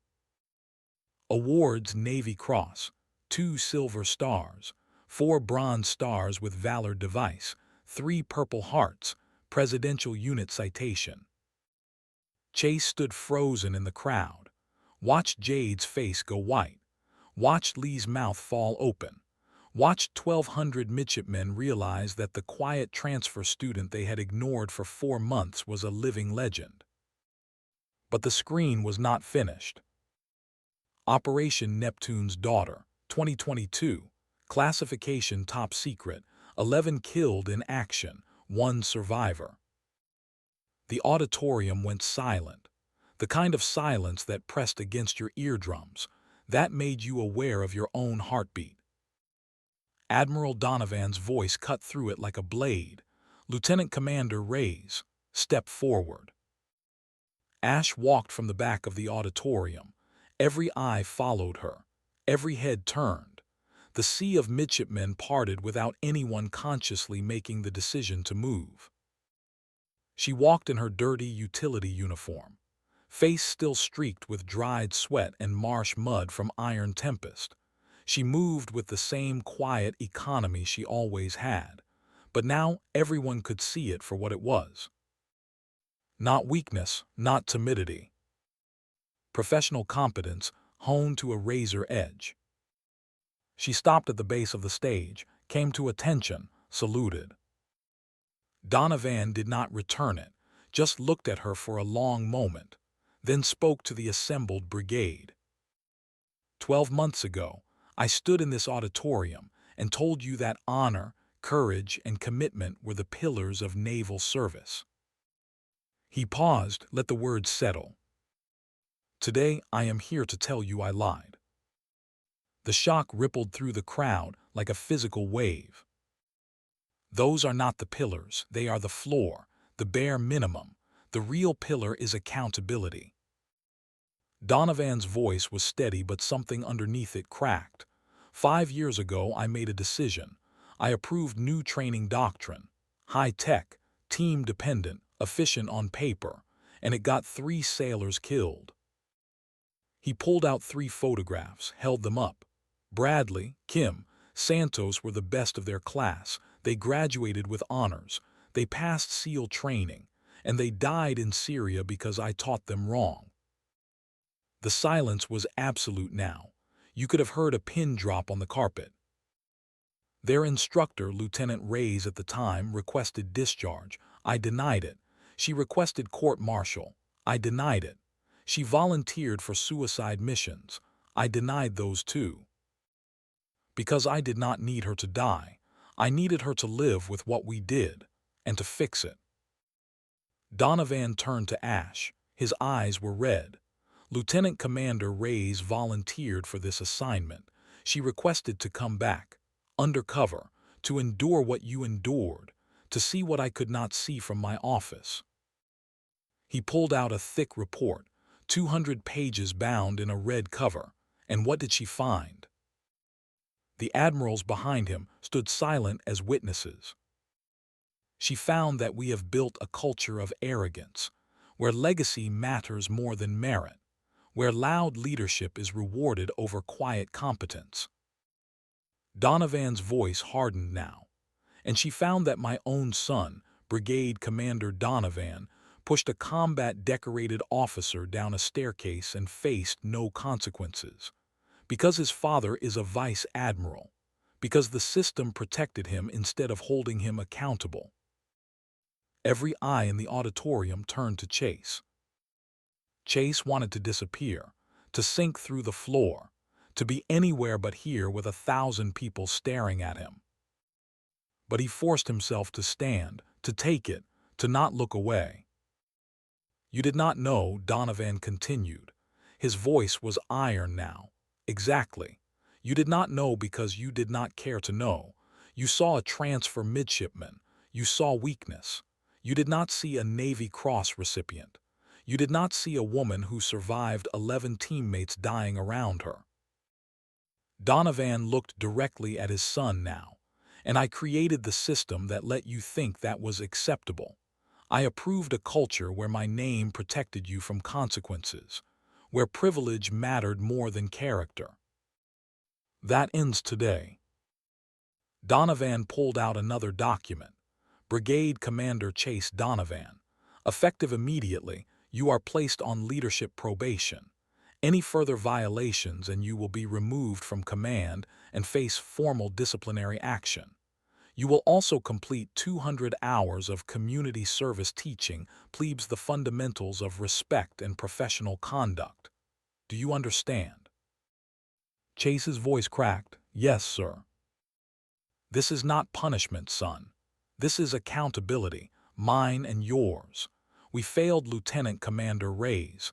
We failed this institution. And we will spend every day from now forward proving we can do better." Donovan stepped down from the podium, walked to Ash, stood directly in front of her. "Lieutenant Commander Reyes, for 12 months you endured humiliation, physical assault, and institutional negligence. You could have ended it at any time. Why did you not?" Ash's voice was quiet, but it carried. "Because they needed to see it, sir." "Who?" "The next generation. They needed to see that competence does not need to announce itself. That strength is quiet. That honor is earned, not inherited." Donovan held her gaze, then stepped back, came to rigid attention, raised his hand in a slow, deliberate salute. The sound of his palm hitting his brow was like a gunshot in the silent hall. He held it 5 seconds, 10, 15. Behind him, Admiral Kane stood, saluted. Admiral Torr stood, saluted. Commander Vance stood, saluted. Master Chief Kowalski stood, saluted. For 3 heartbeats, nothing happened. The midshipmen sat frozen, unsure, waiting for permission or orders or some signal that would tell them what to do. Then one midshipman in the back row stood, a plebe, barely 18. He came to attention and raised his hand. Then another and another. Like dominoes falling in reverse, the entire auditorium rose, 1,200 hands snapping up in unison. The sound was like thunder, like a wave breaking against shore. 1,200 people, rendering honors to a woman who had asked for none of it. Chase was the last to stand. His hands shook, his vision blurred, but he forced himself upright, forced his arm up, held the salute with tears streaming down his face. Jade was crying. Lee was crying. Half the brigade was crying and the other half looked like they wanted to. Ash stood at the center of it all, alone, still at attention, her face carved from stone. But her eyes glistened. The salutes held for 30 seconds, an eternity, a moment frozen in time that everyone in that auditorium would remember for the rest of their lives. Then Donovan dropped his hand. The rest followed. "Dismissed," he said quietly, "all of you, except Lieutenant Commander Reyes and Brigade Commander Donovan. You both stay." The auditorium emptied in silence. No one spoke. They filed out like mourners leaving a funeral, the weight of what they had witnessed too heavy for words. When they were alone, the 3 admirals and Vance remained on stage. Kowalski stood to the side, a silent witness. Chase and Ash stood 10 feet apart, both at attention, both waiting. Vice Admiral Donovan looked at his son, then at Ash, then back to his son. "Brigade Commander, explain yourself." Chase's voice cracked. "Sir, I have no excuse. I was cruel. I was arrogant. I was everything a leader should not be. Why? Because I thought leadership meant domination. Because I thought strength meant never showing weakness. Because I was scared. Of what? Of not being good enough. Of dishonoring you. Of proving that I only got here because of your name and not my merit. And did you prove that? Yes, sir. The word hung in the air like an admission of guilt, like a confession. What are you going to do about it? Chase looked at Ash. She met his eyes. Her face was neutral, professional, giving nothing away. I am going to resign my commission, sir. I do not deserve to lead. No. The word came from Ash, quiet but absolute. Everyone turned to stare at her. Permission to speak freely, sir. Granted. Ash turned to Chase. You do not fix this by quitting, Commander. You fix it by leading differently, by being better tomorrow than you were today. I do not deserve the chance. None of us deserve the chances we get. We just decide what to do with them. Chase stared at her. How can you say that after what I did to you? Because I did worse. I got 3 people killed through arrogance and bad teaching. You hurt my pride. I ended lives. So do not talk to me about what you do not deserve. Donovan watched the exchange with something that might have been hope in his eyes. My son asked what he should do, Lieutenant Commander. What is your recommendation? Ash thought for a long moment, then spoke directly to Chase. Keep your rank, lead your brigade, but do it differently. Ask more questions. Listen more than you speak. Value the quiet competence around you. Show the next class that leaders can change, can grow, can admit mistakes and become better. That is your penance. That is how you honor those you hurt. Chase nodded slowly. Yes, ma'am, I will. Donovan turned to the admirals. What is the verdict? Admiral Kane spoke first. Her voice was firm. Brigade Commander Donovan will remain on leadership probation as stated. The 200 hours of service teaching respect and conduct stands, and he will write a formal letter of apology to Lieutenant Commander Reyes, not for the record, for himself, to understand what he did. The other admirals nodded. As for Lieutenant Commander Reyes, Kane continued, your cover is blown. Your mission here is complete. New orders are being cut as we speak. Where am I being assigned, ma'am? Back to where you belong. You are returning to Coronado, lead instructor position, SEAL qualification training. You will implement the new doctrine, the right doctrine, survival first. Ash felt something loosen in her chest. Not relief exactly, more like the release of pressure that had been building for 5 years. Thank you, ma'am. Do not thank me yet. You have 3 months before you report. Until then you remain here, not as a midshipman, as a guest instructor.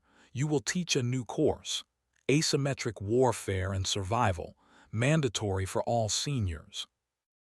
Vance stepped forward. I will coordinate the curriculum with you, Lieutenant Commander. We have a lot of work to do. Dismissed. Chase and Ash walked out of the auditorium together. Neither spoke until they were outside in the cold November air. The yard was empty. Everyone else had gone to their barracks. The two of them stood on the steps and looked out at the dark water of the Chesapeake. I am sorry, Chase said, for all of it, for the stares, for the insults, for making your mission harder. Ash shook her head. Do not apologize to me. Apologize to Jade, to the plebes you terrorized, to everyone you made feel small. I will, I promise. And Chase. Yes. Your father is a good man. He made a mistake with the doctrine, but he owned it. He fixed it. That takes more courage than never making mistakes in the first place. Chase nodded, looked at his hands. I want to be like him, like you. I just do not know how. Start by being kind tomorrow. Then do it again the day after. Eventually it becomes who you are instead of what you are trying to be. She walked away, left Chase standing alone on the steps. He watched her go. This woman who had every right to hate him, who had instead given him a path to redemption. He would take it every step. The next 3 months transformed the academy. Ash taught her course 3 times a week. 60 seniors crammed into a classroom designed for 40. They hung on every word, took notes like their lives depended on it. Because maybe they did. She taught them the old ways, the hard ways, the ways that kept you alive when the technology failed and the plan fell apart and you were alone in the dark with hostiles closing in. She taught them to navigate by stars, to purify water with sunlight and plastic bottles, to move silently through hostile territory, to become invisible when invisibility meant survival. She taught them fire and vanish. But more than tactics, she taught them humility, taught them that the quietest person in the room might be the most dangerous. That competence did not need to announce itself. That real strength was knowing when not to use force. The midshipmen called the course the Ghost Program. Word spread beyond Annapolis. Other academies wanted to know about it. The Naval War College requested her curriculum. Change was happening, slowly but real. Chase kept his word. He led differently, asked questions, listened. When he saw plebes struggling, he helped instead of mocking. When he saw injustice, he spoke up. It was not easy. Old habits fought back. The instinct to dominate, to prove himself, to be the loudest voice in the room. But every time that instinct rose, he thought of Ash, standing silent while he pushed her, taking the abuse, waiting, planning, winning without ever raising her voice. That image kept him humble. He completed his 200 hours of service, taught respect and conduct to incoming plebes with a sincerity that surprised even himself, wrote the letter to Ash, not a generic apology, a real reckoning with what he had done and why. He never sent it, but writing it changed him. Jade thrived. With Chase no longer terrorizing her, she blossomed. Her tactical scores improved. Her confidence grew. She applied for naval intelligence and was accepted. Lee went to flight school. Tours, humbled by Iron Tempest, actually started studying instead of coasting on natural talent. The ripples spread outward, small changes, individual transformations, but they added up. In late January, Ash received a visitor. Master Chief Kowalski knocked on her temporary office door, entered when she called. He held a small wooden box. "I have been holding onto this for 20 years, he said. "Your father gave it to me for safekeeping the night before his last patrol. Told me if anything happened to him, I should give it to his daughter when she was ready." He set the box on her desk. "I think you are ready now." Ash opened it with hands that trembled slightly. Inside were her father's dog tags, the metal worn smooth from years of wear, his name stamped into the steel, James A. Reyes, the blood type, the religion. Underneath the tags was a letter, the paper yellowed with age, the handwriting her father's careful block print. "Ellie, if you are reading this, I did not make it home.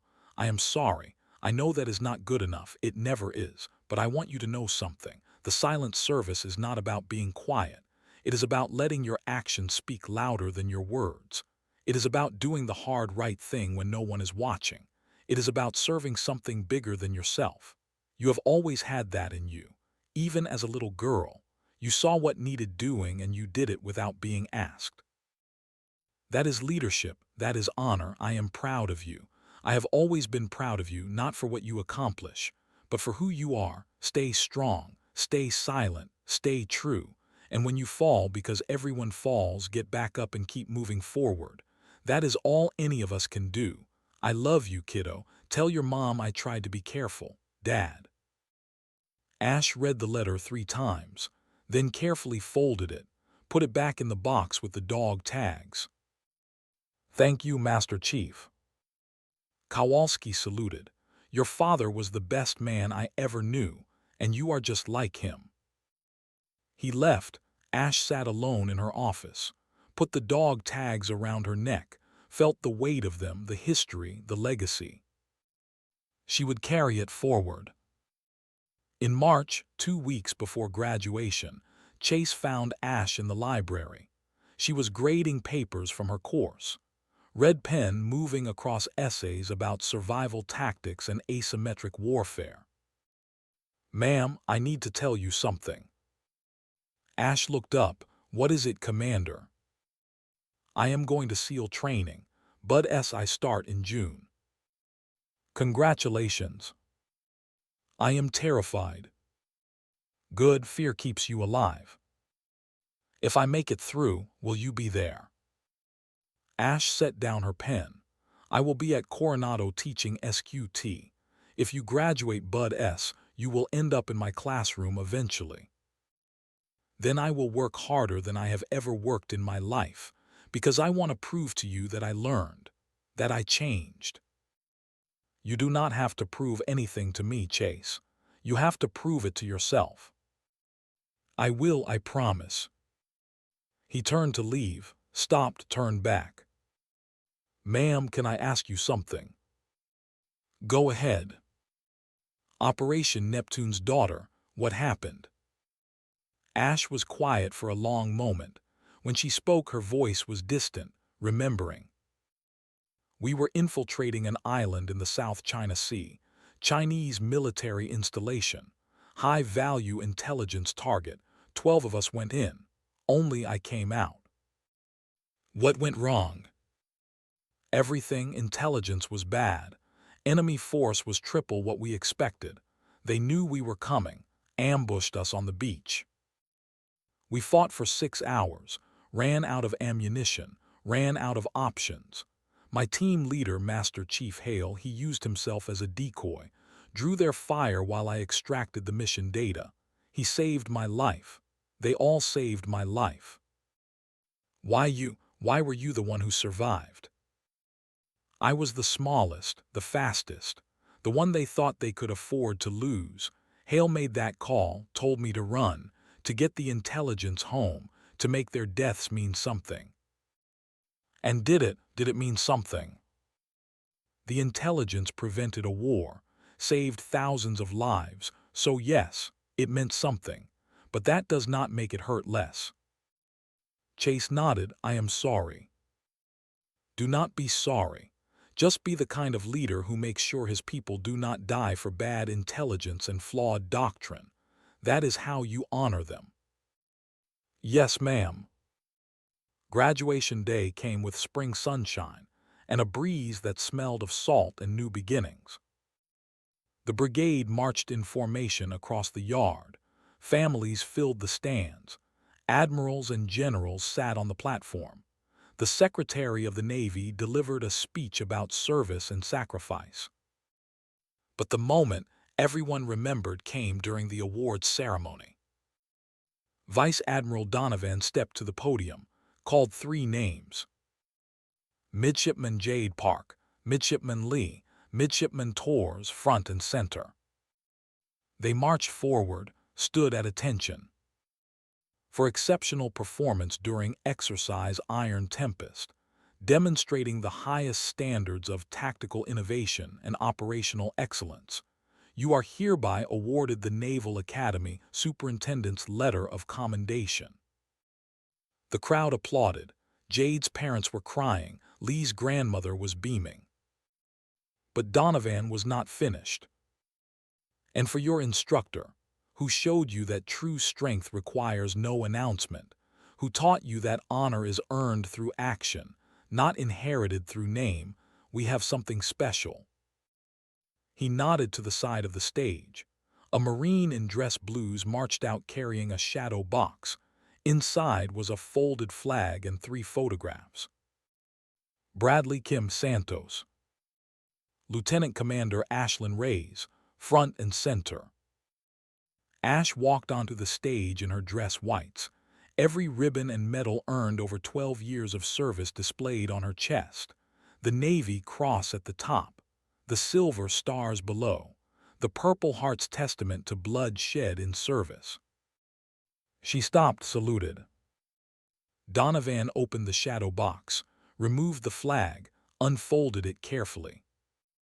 This flag flew over Forward Operating Base Chapman in Afghanistan, where Petty Officer First Class Bradley fell, over Camp Baharia in Iraq, where Petty Officer Second Class Kim gave his life, over a firebase in Syria where Petty Officer Third Class Santos made the ultimate sacrifice. It flew in honor of them, and now it flies in honor of you because you came back, you faced what broke you. You fixed what was broken. You taught the next generation to be better than we were. He handed her the flag. She took it, held it against her chest. The crowd stood, 1,200 midshipmen, families, officers, all rendering honors. Ash stood with the flag and let the tears fall, for the first time in 5 years, for Bradley and Kim and Santos, for her father, for Master Chief Hale and the 10 others who died at Neptune's daughter, for every person she had lost and every person she had saved. The weight of the flag in her arms was the weight of every promise she had made, every debt she owed, every life that had been entrusted to her care. She had carried it, would carry it still, until there was nothing left to give. That evening, after the ceremonies and celebrations had ended, Ash stood alone at the memorial wall. The names of fallen graduates were carved into black granite, thousands of them stretching back generations. She found Bradley, Kim, Santos, traced her fingers over their names. I am sorry I could not save you, but I will save the ones who come after. Footsteps behind her, she turned. Vice Admiral Donovan stood with his hands clasped behind his back. My son shipped out to Bud S this morning. I know, sir. He is going to struggle. He has never faced real hardship, real failure. That is what will make him strong. You think he will make it? Ash considered. If he remembers what he learned here, yes. If he forgets and reverts to arrogance, no. Will you be hard on him when he gets to SQT? I will be exactly as hard as he needs me to be. No harder, no easier. Good, he needs that. Needs someone who will not let him coast on his name. Donovan turned to look at the memorial wall. I put too much pressure on him growing up, expected him to be me, forgot to let him be himself. You can tell him that, sir. It is not too late. Maybe I will. They stood in silence, two people who understood the cost of leadership, the burden of command, the weight of names carved in stone.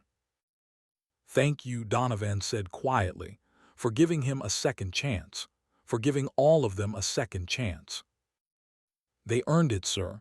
I just showed them the path. Ash saluted. Donovan returned it. She walked away across the darkening yard. Behind her, the memorial wall stood silent witness, the names of the dead watching over the living, reminding them why the mission mattered. 3 years later, the SEAL training facility at Coronado was a factory of hardship, where ordinary men were broken down and rebuilt into something harder, something sharper, something capable of doing the impossible. Lieutenant Commander Ashlyn Reyes stood in front of 40 SEAL candidates. They sat in rows, exhausted, battered, held together by determination and caffeine. Among them, in the third row, sat Petty Officer Chase Donovan. He had graduated Bud S 6 months ago, had proven himself through Hell Week and dive phase and land warfare, had earned his trident through blood and sweat and refusing to quit.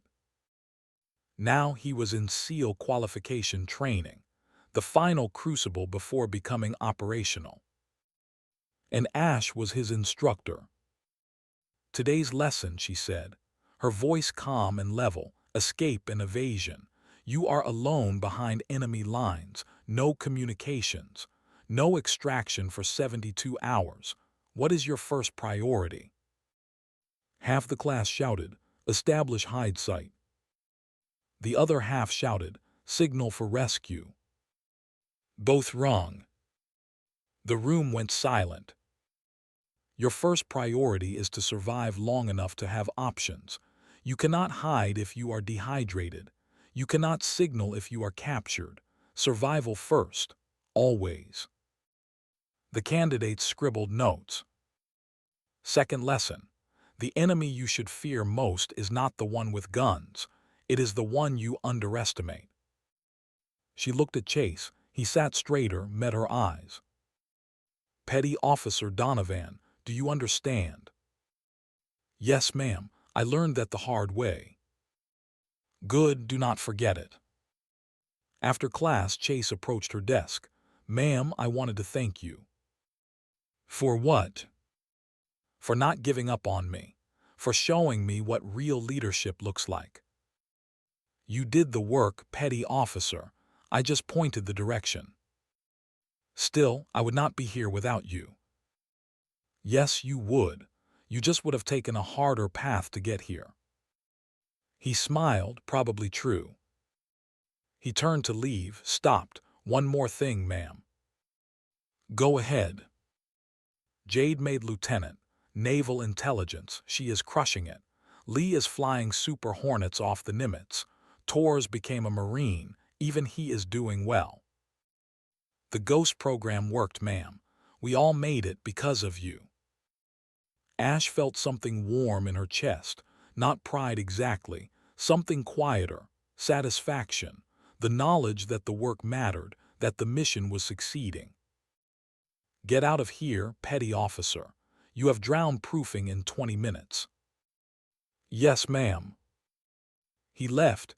Ash sat alone in her classroom, looked at the photo on her desk, her father in Kowalski in Iraq, the note underneath it.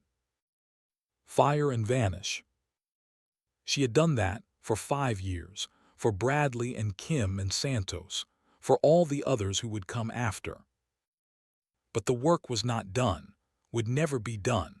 There would always be another class, another generation, another group of young warriors who needed to learn how to survive. And she would teach them, one at a time, for as long as it took. Her phone buzzed, a message from an unknown number. She opened it, read the words that made her blood run cold. "Lieutenant Commander, new assignment coming, Air Force Academy, Colorado Springs. 2 pilots dead in training accidents last 6 months. Suspected sabotage from inside. You leave in 2 weeks. This is not a request. NVC." "Nor advance, Commander." Ash looked out the window, saw a black SUV parked across the street, tinted windows, engine running, watching. She closed the blinds, pulled out her go bag from under the desk, the bag that was always packed, always ready. Inside was her father's combat knife, his dog tags, the photograph of Kowalski and her dad, the flag from Bradley, Kim, and Santos. Everything she needed to disappear and start again. She strapped the knife to her belt, put the dog tags around her neck, looked at her reflection in the dark window. The war was not over, would never be over. There would always be another base, another academy, another group of people who needed someone to infiltrate, to investigate, to fix what was broken. She was that someone, would always be that someone. Because her father had taught her, Master Chief Hale had shown her, Bradley and Kim and Santos had died proving it. The silent service was not about being quiet. It was about doing the work that no one else could do, in the places no one else would go, for the people who would never know your name. Ash picked up her phone, typed a single-word response. "Understood." She grabbed her bag, walked out of the classroom, locked the door behind her. Outside, the black SUV was still waiting. She walked past it without looking, kept her pace steady, her face neutral, just another officer going about their day. But her hand rested on the knife at her belt, ready. Behind her, the SUV pulled away from the curb, followed at a distance. Let them follow, she thought. Let them watch. Let them think they knew what she was capable of. They would learn eventually. Everyone did.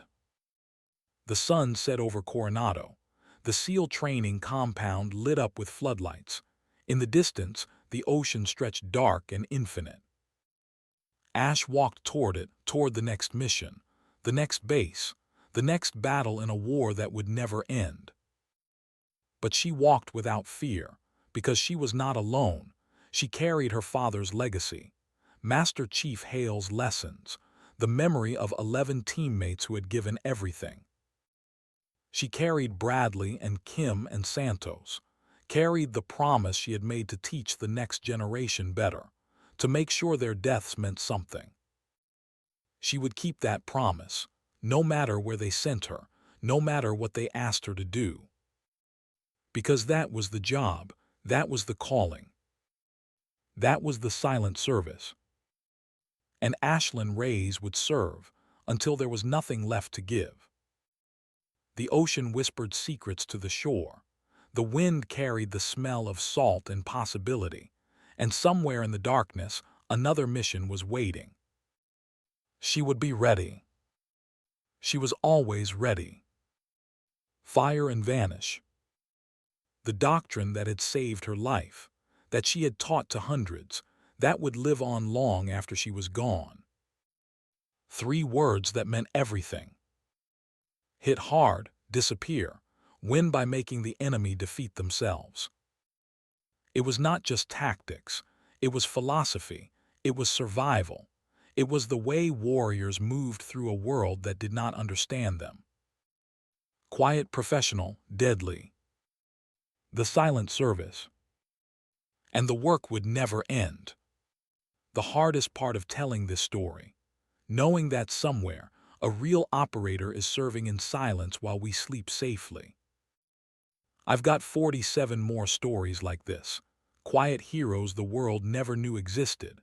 Each one teaches something about honor, sacrifice, and what real strength looks like. Question: who's the most underestimated person you've ever met? Someone who turned out to be a warrior in disguise. Hit subscribe so you don't miss the next one. And drop your story below. I reply to every comment.